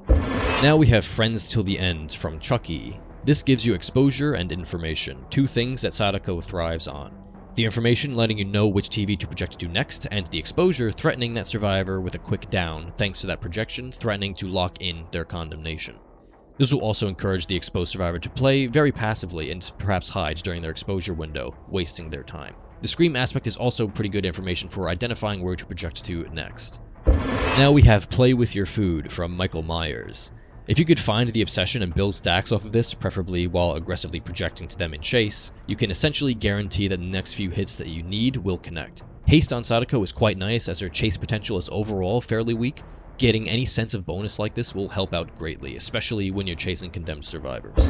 Next is A Nurse's Calling from the Nurse. This one is especially great when paired with Reiko's Watch and on indoor maps, though it does not rely on them. When noticing survivors healing with this, you can use the manifested intermittent invisibility to get as close to them as possible in order to get a free hit on the injured survivor, leading to a down and locked-in condemnation. Next is Deadlock from Pinhead. This brings the ever-desired slowdown that Sadako enjoys so much. Simply put, the less time survivors are completing generators, the more time that you have to condemn them. Now we have Pop Goes the Weasel from the Clown. There is honestly little to say about this one, it's just good in general. Having good gen regression will be welcome in any build. This one would be much higher if Sadako had a stronger hook focus. Next is Batteries Included from Chucky. This is good for similar reasons to Play With Your Food. Since TVs are pretty much always next to generators, this can give you strong speed boosts post-projection. Usually survivors would have very little reason to return to completed gens, lowering the value of this perk quite drastically for most killers.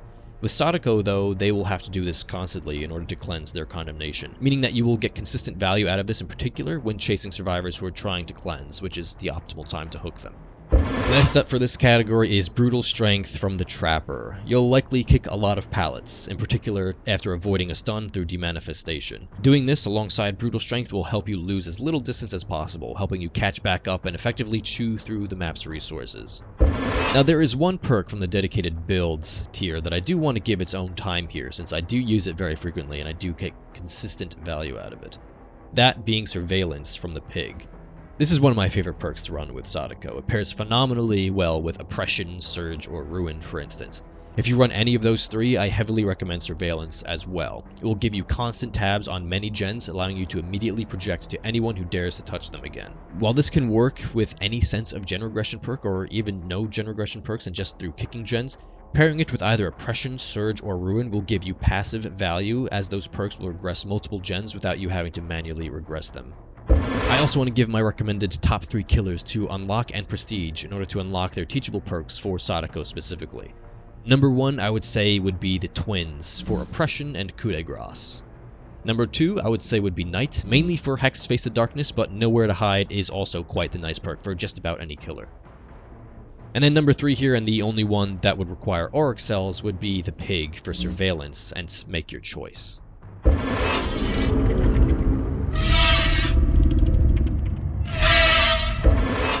Alright, now let's take a look at some specific builds that I recommend to try out on Sadako.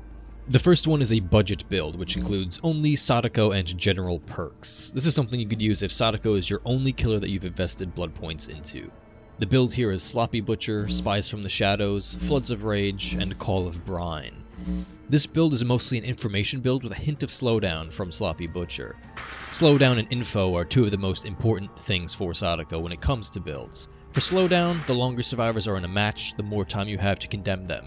And for info, being able to locate survivors, especially those near TVs, is crucial to efficiently spread condemnation. Sloppy Butcher will not only give you that slowdown, but also make survivors be more likely to remain injured for longer than they otherwise would. This is always useful for any killer, but Sadako benefits significantly from this as projection and pallet text can get her quick downs on injured survivors, and it can guarantee locked-in stacks on survivors that you interrupt trying to interact with TVs.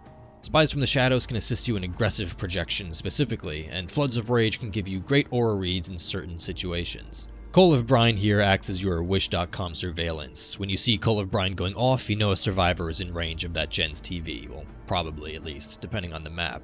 This can open your window for an immediate projection there, or abusing that survivor if they happen to be negligent and leave that TV on. The gen regression from Coal of Brine is incredibly pathetic, so we only use it for information here if you're trying to keep tabs on a crucial gen.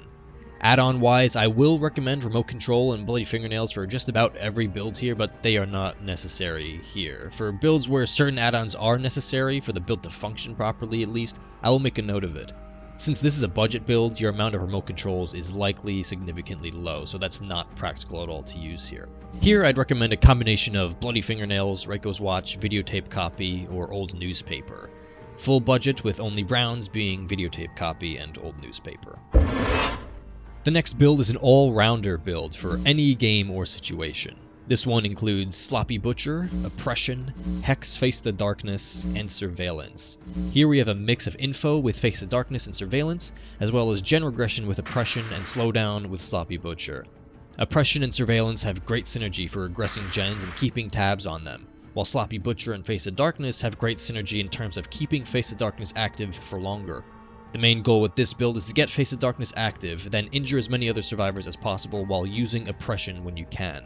With many injuries, Condemnation lock-in is more potent. If you're not a fan of using hexes, for instance, since they can be cleansed, my alternative suggestion to Face the Darkness would be Gearhead. When using Face the Darkness though, it is crucial to always be aware of who you curse with it, being the first person that you injure while it's deactivated. This is so you are aware that that particular survivor will not scream, and that downing them will deactivate Face the Darkness, temporarily at least. If you are a big fan of hexes though, you could consider even using Ruin over Oppression. Ruin plus Surveillance on Sadako specifically is great, as survivors will have to get up to turn off TVs near their gens to avoid getting condemned when they turn back on. When they do this, it will activate Ruin and Surveillance on that gen, so you'll always know, even if you didn't previously know that that gen was being worked on before. Use any add-ons you want with this though, of course I will recommend Remote Control and Bloody Fingernails. Next is an aura heavy build to keep constant tabs on everyone and more consistently interrupt survivors at TVs. Here we have Lethal Pursuer, Gearhead, Hex Face the Darkness, and Surge. This one will also use Remote Control specifically. This is borderline all aura reads with the exception of Surge. We don't need to go overboard on the aura reads as Gearhead, Face the Darkness, and Remote Control will give us more than enough here. Surge will give us an extra spice in passive gen regression. Lethal Pursuer here is very helpful, not only to boost the aura read durations of Gearhead, Face of Darkness, and Remote Control, but to also allow you to more quickly curse someone with Face of Darkness when the game starts to get that going as soon as possible. The main idea here is to be very on top of your projection game and constantly cut people off when they try to interact with TVs. Now for one of my original masterpieces that is incredibly oppressive is a full hex build. This one includes the hexes Face the Darkness, Ruin, Thrill of the Hunt, and Pentimento. This one absolutely rinses uncoordinated survivors and is the build that I've had the most success with during my career with Sadako. This one also caused me to see the most disconnects and love letters as well out of any build that I've used so far. Alone, Ruin gives you gen regression, Face of Darkness gives you information, Thrill of the Hunt gives your totems protection, and Pentimento gives you a devious backup plan if any totems end up getting cleansed. The reason why hexes are so good on Sadako is that it gives survivors 3 objectives that they have to juggle or else they will start to get out of hand. These being gens, condemnation, and hexes, of course. Juggling these 3 objectives is often overwhelming in itself, but these hexes in particular have some pretty nasty synergies. Firstly is Thrill and Pentimento. If a totem that isn't Thrill of the Hunt is cleansed and you relight that totem with Pentimento, Thrill will then regain its 5th stack, bringing it back to full power. And Pentimento's gen slowdown is incredibly strong, so the backup plan here if Ruin or Face of Darkness are cleansed is quite good.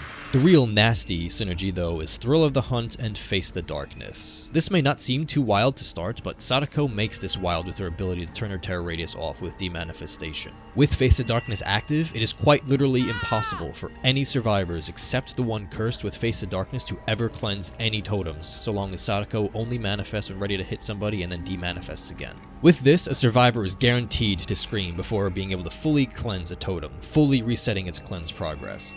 As you can see in this clip here, even though Sadako was right in front of me the whole time, and even though I started cleansing this totem instantly after screaming the first time, I still scream again before being able to finish that totem cleanse. This is absolutely brutal and wastes crazy amounts of time, and oftentimes survivors will simply give up when they realize they can't cleanse. And if they're not in a 4-man swift, they may be unable to coordinate with the survivor who's cursed with Face of Darkness, as they will have to either be the ones to cleanse those totems or heal so that Face of Darkness turns off. When using this build, managing Face of Darkness is one of the top priorities. Keep track of who you curse with it and be very aware of if they heal, as then all the totems will be up for grabs until it is reactivated again. You'll also have to keep tabs on the cursed survivor manually, as they won't scream. If you lose track of them, then they may squeeze out a totem cleanse without you knowing. Essentially, you want to keep eyes on the cursed survivor, but never actually down them, and only harass the other 3 while spreading as much condemnation as possible. With Face of Darkness constantly letting them scream and showing you their auras, you'll be able to do this consistently to those other 3 throughout the match. Ruin will keep the gens in check as the survivors panic with condemnation and totem cleanse attempts. Although you could use Undying over Pentimento in order to protect one of the main 3 hexes as opposed to giving a backup plan if one of them gets cleansed, I would still recommend Pentimento instead for one main reason. If Undying goes down, so does Thrill of the Hunt's power by 1 token, which will then allow the other totems to be cleansed through Face the Darkness. With Pentimento, you could get this synergy back so long as Ruin was cleansed and not Face the Darkness or Thrill of the Hunt. That being said, Pentimento gives you a 1 out of 3 chance to maintain that good synergy, while Undying is a guaranteed chance to lose that synergy if any totem happens to be cleansed. Next is a build I've been using most frequently as of late, being an exposure build. This uses Make Your Choice, Dragon's Grip, Oppression, and Surveillance. This one also really benefits from Bloody Fingernails specifically. This brings heavy exposure pressure with nice info and general aggression. Using this, I always look to kick generators whenever Oppression and ideally Dragon's Grip are off cooldown. Doing that will activate Oppression, Dragon's Grip, and Surveillance. Then, project where needed based on Surveillance or Oppression skill check fails. If the survivors leave the TV on at the Dragon's Grip gen, then be prepared to immediately project back there if you hear a scream.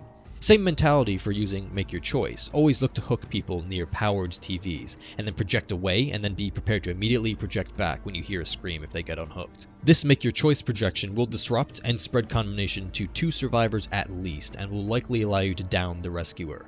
This is made much easier with Bloody Fingernails, and is why that add-on is basically necessary for this build. Bloody Fingernails drastically improves your effectiveness when using Dragon's Grip and Make Your Choice. Now for a bit of a niche, but also somewhat fun build, is a full vault speed build using Bamboozle, Dark Arrogance, Superior Anatomy, and Fire Up. This one leans fully into chase with wildly fast vaults when Superior Anatomy is active and Fire Up has decent stacks. Although Dark Arrogance is overall a pretty bad perk since it increases the stun duration and that simply just isn't really worth the benefit of vault speed, Sadako can mostly avoid this with Demanifestation. Bamboozle is also just simply a good perk in general for pretty much all M1 killers. Many survivors will not expect just how fast you could fly through windows with this build, and it can help you end chases much faster than you otherwise would. Chase being one of Sadako's weakest areas means that this is quite the improvement, especially when chasing condemned survivors and trying to end that chase as soon as possible to get them out of the game as soon as possible. Lastly is also a bit of a niche build, but could also be pretty fun. It's a Premature Manifestation build. This includes Monitor and Abuse, Predator, A Nurse's Calling, and Gearhead. The add-ons here being Old Newspaper and either Mother's Mirror or Well Water, though I prefer Mother's Mirror here. Monitor and Abuse is particularly interesting here. This one was also stressed as Sadako's best perk in the written Turmo Ligma guide. This perk makes Sadako's terror radius shrink from 24 meters to 16 meters when not in chase, and then expands back to 32 meters while in chase. Keep in mind this does not affect Sadako's lullaby, so that will stay at 24 meters while demanifested. The 16 meter terror radius here really lets you sneak up on people while manifested. The main idea with this build is to manifest early before heading towards somebody, turning off that lullaby, giving you the 1 second of undetectability through manifestation, and the tiny 16 meter terror radius. Using Old Newspaper lets you physically be invisible for longer, particularly useful when turning corners, and Mother's Mirror lets this invisibility phasing stay active longer to allow you to get as close to survivors as possible while still phasing. A Nurse's Calling and Gearhead give you passive aura reads on vulnerable survivors. When you see someone healing with a Nurse's Calling, manifest early and then head towards them, using your invisibility phasing to allow you to get close to them and hit that injured survivor. Likewise, when you see someone working on a gen with Gearhead, manifest early and use your invisibility phasing to sneak right up on top of them and grab them off that gen. This latter one really needs a heavy focus on using your invisibility phasing well in order to allow you to grab survivors off gens without them even knowing that you're there. Predator will let you continuously harass survivors and continuously catch them off guard. This build can be incredibly satisfying with gen grabs, though it has a bit less condemn pressure than some of the others here, as this build focuses on fun sneak ups as opposed to maximizing condemn pressure.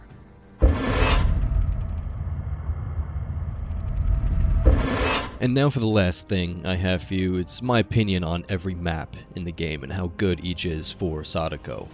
I have a tier list for this as well, with maps I consider to be an advantage, good, neutral, bad, and suffering for Sadako. For each of these, I'll also show a layout of the map with gens and TVs that I had while testing them specifically. For these, red gens and TVs are those on the ground floor, blue ones are elevated or on an upper floor, and orange ones are on a lower floor. Each of these will also show each TV's range, with and without videotape copy, with a red and blue circle. For any maps with multiple variations, like Bat and Preschool for instance, I'll only show the first variation. Let's get into it with the best map of Midwich. I'll be a little bit more brief here since I did talk about this a lot while going over the videotape copy add-on. As you can see, pretty much this whole map is covered by the TVs. Also, the 2 stories of this map plays a major role, as it is very difficult for survivors to avoid TVs on the floors above or below them. For all of these maps as well, at least TV-wise, there's also a balance of condemn pressure and projection pressure for each TV. Typically, one will be stronger at the expense of the other. For example, TVs with high condemn pressure are those that have a gen in range and are difficult to navigate to from said gen. For instance, if the gen and TV are in different rooms or floors especially. A TV has more condemn pressure if it takes survivors longer to leave the gen and turn them off, as then the survivors will be more compelled to stick to their gen as opposed to leaving to turn that TV off. On the other hand, we have TVs with high projection pressure. These ones are TVs that are very close to and preferably have a clear line of sight to their gens. In these cases, projecting to these TVs immediately causes pressure for those survivors on that gen. If the TV is in a different room or a different floor, Sadako won't have that immediate pressure of hitting survivors immediately after projection, as she'll take a little bit longer to get to that gen. Overall, it's very rare for a TV to have both high condemn and projection pressure. Midwich, for instance, has a mix of TVs with high condemn and high projection pressure.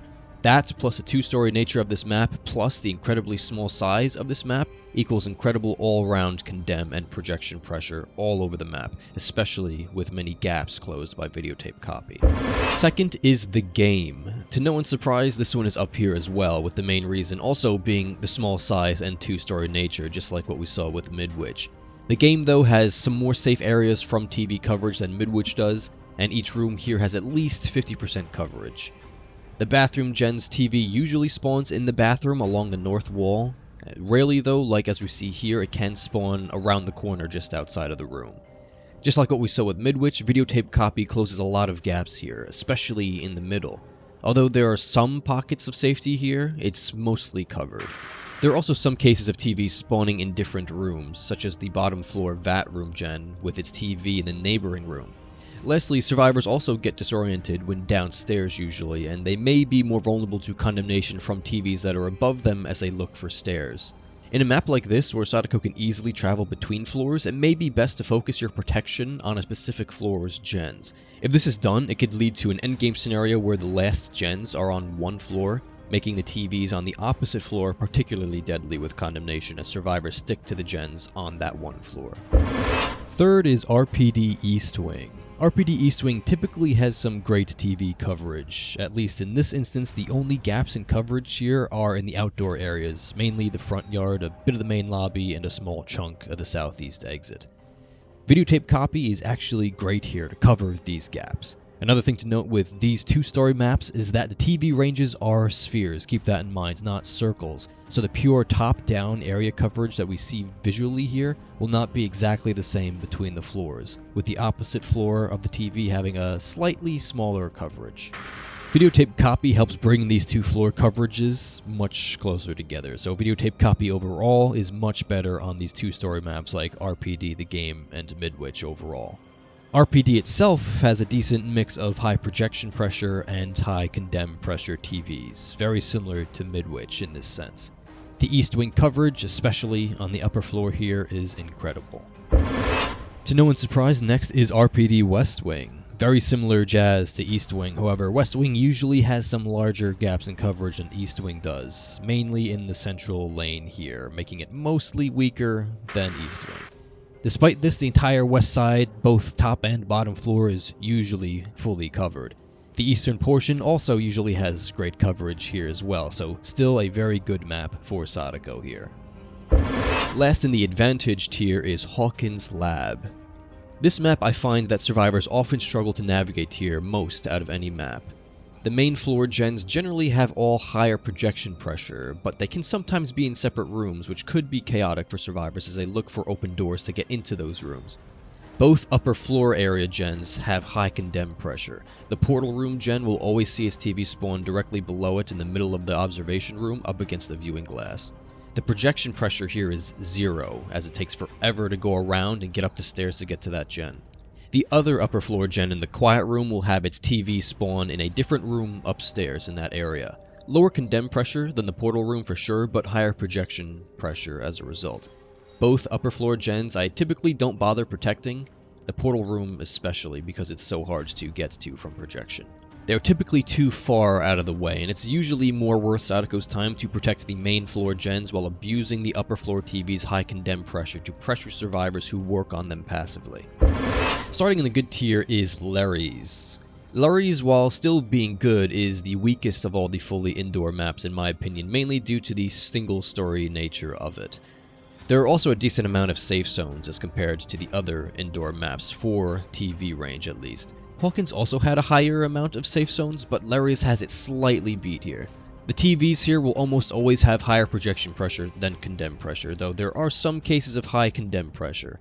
Outside of survivors struggling to navigate simply increasing the pressure naturally here, the main room's gen's TV often spawns in the upper viewing area, which survivors otherwise don't really go to. This TV has high condemn pressure for the surrounding rooms. Next we have Forgotten Ruins, first of the two decimated Borgo maps. Quick disclaimer here, I mapped out the ruins manually in-game with some reference pictures and just running through the map in-game. I try my best to size it appropriately as it overlays with the outdoor area, but it may not be perfect, so take this with a little bit of a grain of salt. The red circle in the upper right represents the main tower. Forgotten Ruins, I think, is one of the more interesting maps with a mix of general outdoor areas and hard to navigate indoor areas. This map is also interesting for the TV spawns. As we see on the center right, there are 3 TVs that are incredibly close to each other, 1 above ground and 2 in the ruins. This makes the central area incredibly high in condemn pressure, though it also naturally causes some safe pockets in the outskirts of the outside area. I would also say that the ruins here are the most difficult interior to navigate by far compared to all other interiors in this game. Similar to my recommendation on the game, I would recommend considering only focusing on protecting the outdoor gens. If these are the only gens left, then the ruins TVs will continue to give constant pressure for survivors outside as they pass by them above. Also, oftentimes survivors will then be forced to travel back down into the ruins in order to cleanse their condemnation with tapes, making them take much longer to do so than they otherwise would. This is also the first map we see with a shack. Most often, Shack Gen's TV will spawn in the shack next to the pallet door. This TV usually isn't too high in projection pressure, as good survivors will be able to vault the window before you could even finish coming out of the TV. Though if there are multiple people working on this gen, only one will be able to take that window. The others will have high projection pressure. Now we have the first from the Red Forest, Temple of Purgation. Temple of Purgation isn't bad, but it's essentially the Forgotten Ruins that you have at home. The bottom temple area is like a weaker version of the ruins, though the one TV here usually covers at least half of the main building area. Other gens here lean heavily into projection pressure with a decent amount of gaps between them, and this map shows a pretty good benefit from videotape copy for closing those gaps. Similar to what we saw with the Forgotten Ruins, where the ruined TVs were pretty high in condemn pressure for survivors working above, we kind of see the very same thing here with the Temple TV, where survivors that are running through the main building here, at least on the upper portion of it, will be in range of that bottom floor TV for the temple. And since it's so far out of the way, many times survivors will just not bother going down there to turn that off. First from Dvarka Deepwood is Toba Landing. The TVs here have pretty good coverage despite some pretty big dead zones. They all have higher projection pressure here, except for the main building gen, which will spawn in the long room. This one is the pain to navigate to and from the main gen, giving it high condemn pressure. This TV also covers the frequently looped main building as well. Now we have Lambkin Lane, Haddonfield. The map here is a very good mix of condemn pressure and projection pressure with decent overall coverage. While the main building gen has high projection pressure, it has high condemn pressure for the lower floor, which is often looped. Additionally, the TV in the basement of the House of Pain has the same effect for the other side of the road, but it is below as opposed to above the main area. So pretty much the houses have high condemn pressure, while the outdoor gens have high projection pressure. Next is Sanctum of Wrath from Yamaoka Estate. Essentially all high projection pressure here. This map is mainly good for the central bottleneck area of the main building. When survivors take tapes from an east or west TV, then they will have to pass through that central bottleneck to get to their target TV. Because of this, if you notice a survivor take a tape from one side, patrolling that bottleneck area will let you intercept them more often than not. This is one of the more difficult maps to safely cleanse condemnation, as you do have to go through that bottleneck each time. There are a decent amount of gaps in coverage though, which lowers its ranking a bit. Last in the good tier, I would say, is Dead Dog Saloon. The two main areas I want to point out on this map are the main building and the gallows. The main building TV will either spawn on the ground floor next to the front door, as we see here at least, or on the upper floor just around the corner inside from that upper floor balcony gen. With this, the main gen will either have high condemn pressure or high projection pressure.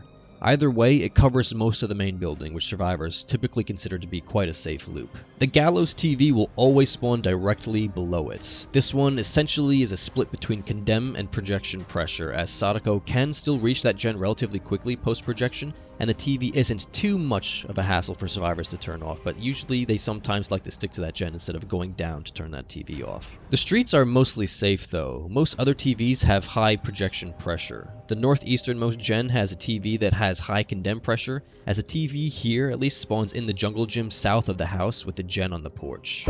Starting off with neutral is Nostromo Wreckage, also in Dvarka Deepwood. Nostromo isn't too bad though, there are some decently large pockets of safety, and the shack part of the ship usually has no coverage at all, like what we see here. And also the northeastern portion of the main ship is usually mostly safe as well. The middle portion of the main ship also has some gaps, though the videotape copy here closes that quite well. One other thing to mention here is that the northern ship TV sometimes blocks you from moving forward after projecting there, so best to be aware of that if it were to ever happen. Because of that, it might unexpectedly lower its projection pressure, whereas otherwise it would be quite high. All TVs on this map usually have higher projection pressure than condemn pressure. Second here is the first of the Macmillan Estates maps, being Coal Tower. Macmillan overall isn't the greatest realm for Sadako, but Coal Tower isn't too bad. TVs besides the main building one will have higher projection pressure, and there are some decent gaps of safety for survivors here. Videotape copy is pretty good on this map to shrink those gaps though. The main building is more interesting to mention here though. The TV here will spawn in the middle of the room on the ground floor. This will cover the full main building and the immediate surrounding area that has many pallets, and very safe pallets at least, around it. So the condemn pressure in this area is actually quite decent. It's also a bit of a pain for survivors who are working on that main gen upstairs to go downstairs each time to turn that TV off. Next is Father Campbell's Chapel from Crotus Pren Asylum. The shack area in Crotus Pren Asylum is often pretty awful to deal with, as it spawns directly next to a jungle gym. Other than that, Father Campbell's Chapel isn't too bad. All TVs here have higher projection pressure, including the main gen's TV, which spawns directly next to the gen on the second floor, right up against the railing here. Once this gen is completed by survivors though, the TV here will then swap from high projection pressure to high condemn pressure for just about the entire main building for the remainder of the match. Now we have Rancid Abattoir, first for Coldwind Farm. This is the most neutral of the Coldwind maps, I would say. The gaps here aren't too crazy, and videotape copy does fairly well here. All TVs here have high projection pressure. Other than that, there's nothing too special or notable about this map. Next up though, in the same realm, is Thompson House. This is a close contender to the best Coldwind map. The main building here is better. Although it has a higher projection pressure, this TV has high condemn pressure for the lower floor of the building, as that will be the most traveled by normal loopers. The gaps here though are quite larger. At least in this instance, the southeastern side of the map, aside from shack, is quite safe from condemn pressure. Next is Suffocation Pit back at the Macmillan Estate. This one's a bit strange. Most TVs have higher projection pressure. The main building gen here, though, is barely covered by its TV, if at all, which spawns away from the building out in the open. Although this looks quite bad, and it is, the reason why this map is as high as it is similar to what we saw with the Sanctum of Wrath. There's a decent bottleneck here that survivors have to travel to, most frequently at least, in order to travel between the main building and the shack sides of the map. This will greatly assist you in intercepting survivors trying to do tape runs, as them grabbing a tape on one side will force them to travel through that bottleneck to the other side to cleanse at their target's TV. The bottleneck here, though, is a much safer area for survivors than the one at Sanctum of Wrath, for instance. Next is Azarov's resting place, first for Auto Haven wreckers. This is incredibly similar to Suffocation Pit and Sanctum of Wrath for having a major bottleneck between two halves of the map. This one even has the tightest bottleneck out of those three maps that we've talked about so far. That aspect is very good for tape run interceptions. The reason why this is marked lower is for the larger size of the map here. Being such a large map, it has much more consistent pockets of safety for survivors. The larger size of this map makes it much more difficult to spread protection of gens between the two sides of the map, especially in endgame scenarios and against survivors who actively turn off your TVs on each side of the map. The gaps in coverage are quite large, though videotape copy does do quite well here. Also in Auto Haven is Wrecker's Yard. Wrecker's Yard is nothing special, being one of the more middle-of-the-pack maps here. Average coverage and average gaps in coverage. All TVs have higher projection pressure as well, and there's no main building to give any sense of higher condemn pressure here. Last for Yamaoka Estate is Family Residence. Although mostly an average map, Family Residence has some pretty hefty gaps in TV coverage. At least in this instance, just about the entirety of the far west side is completely safe, with a much wider gap in the middle as well. First of the two in the Withered Isle is Greenville Square. This one has one of the strangest TV spreads out of all the maps. The middle has a string of TVs covering east to west essentially, with decently large gaps between the north and south ends. The south TV is pretty poorly placed, quite honestly, being far into the corner as opposed to within the park circle. The main building is a bit interesting, with the gen on the top floor and the TV in the theater on the lower floor. This covers the majority of the main building and gives great condemn pressure for the gen itself. In a case like this, when you know somebody is working on that main building gen, you could project heavily to pump them with condemnation before they even have a chance to turn that TV off or get out of its range. Back to Coldwind, we have Fractured Cowshed. All higher projection pressure here as well. No special or notable things here, also other than the very safe southeast edges of this map. And staying in this realm, we have Rotten Fields. This one is very similar to Wrecker's Yard, though just being a bigger version, which of course results in the gaps in coverage here being more prominent. Other than that, there's nothing special to point out here either.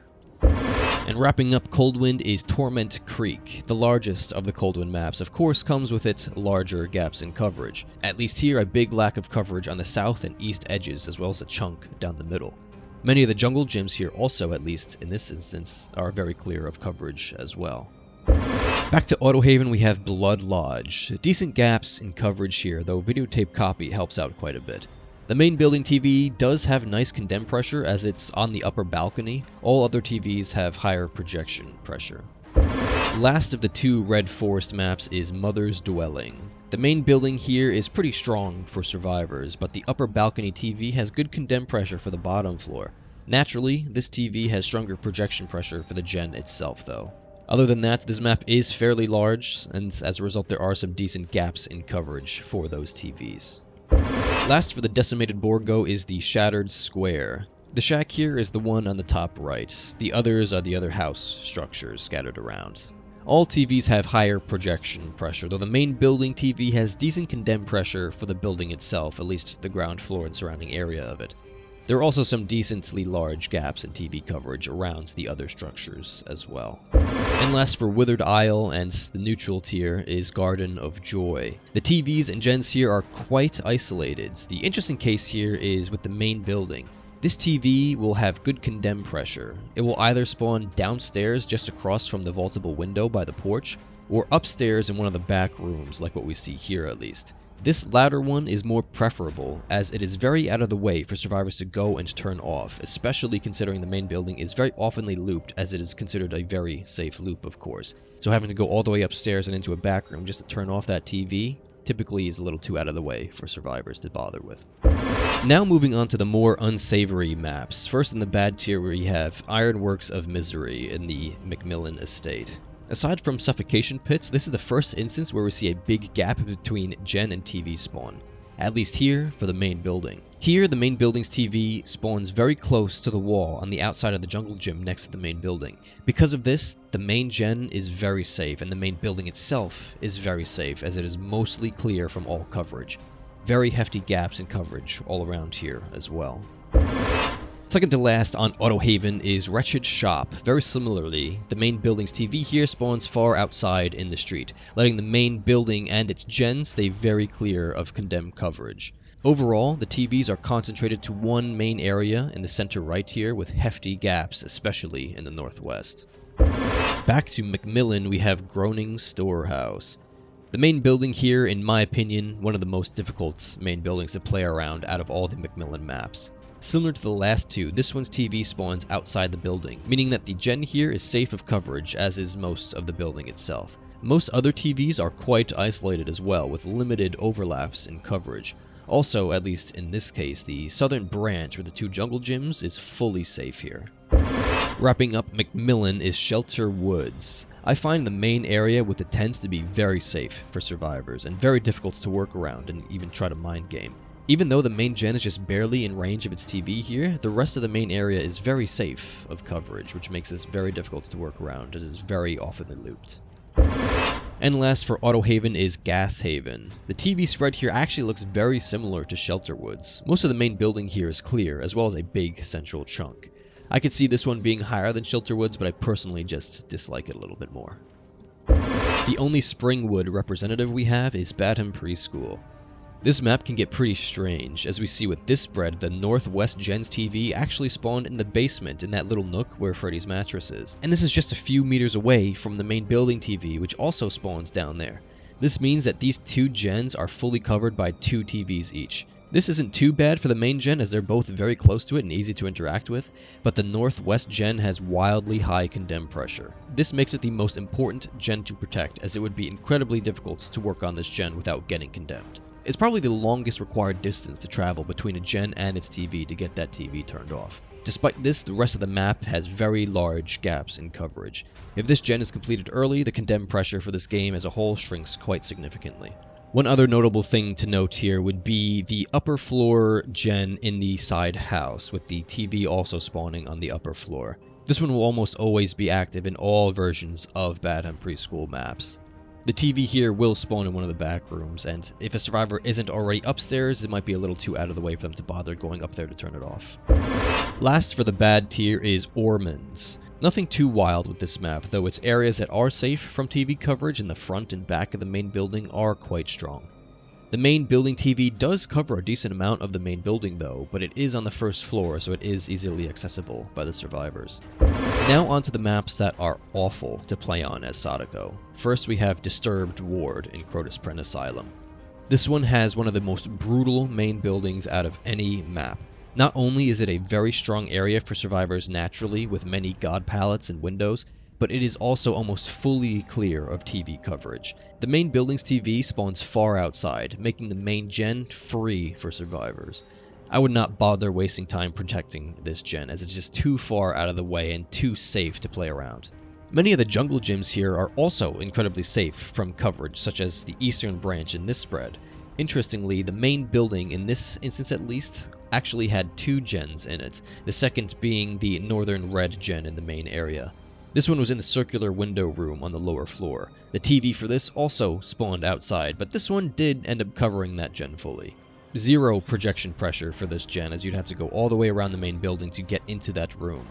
There's even quite low condemn pressure with this gen as well, as survivors can easily access this TV by vaulting that window and heading over to it. First of the two lovely backwater swamp maps is the Pale Rose. I personally despise this realm. It is horrific. Although the TV spread doesn't look too bad, this realm is just an absolute nightmare in general. One of the reasons being the tall grass. Since Sadako is very short, this map is the hardest by far to track people, as they are much easier to lose when chasing them through that grass. For the Pale Rose specifically though, the main gen is barely covered by its TV here, with the majority of the boat being completely safe from coverage.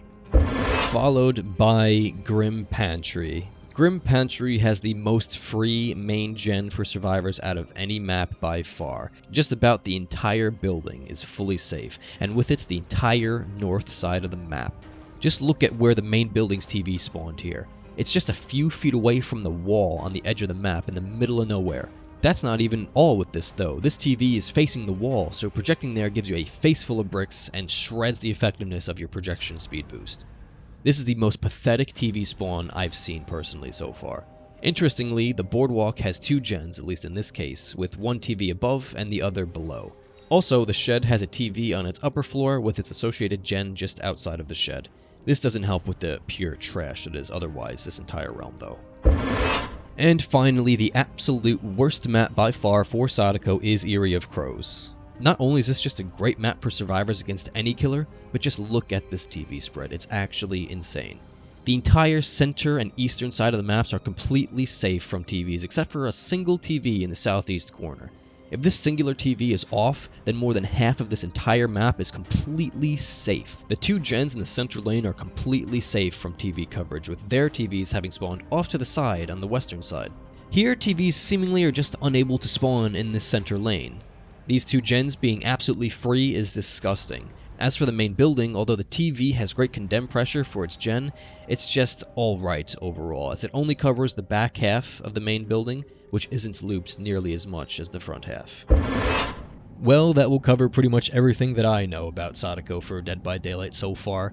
Hopefully I encouraged a few new Sadako mains, since there are far too few of us out there, unfortunately. And if you're a survivor, hopefully you'll enjoy playing against her now, because I will die on the hill of Sadako having the most enjoyable power to play with and against in this game by far. If you're a Sadako main already and have some other tips that I didn't mention here, feel free to leave them down below so that we could all bring her power to her max potential. I'll also do my best to answer any questions any of you may have about anything that I didn't cover for her. Well, I'll be seeing you fellow Sadako enjoyers out in the fog.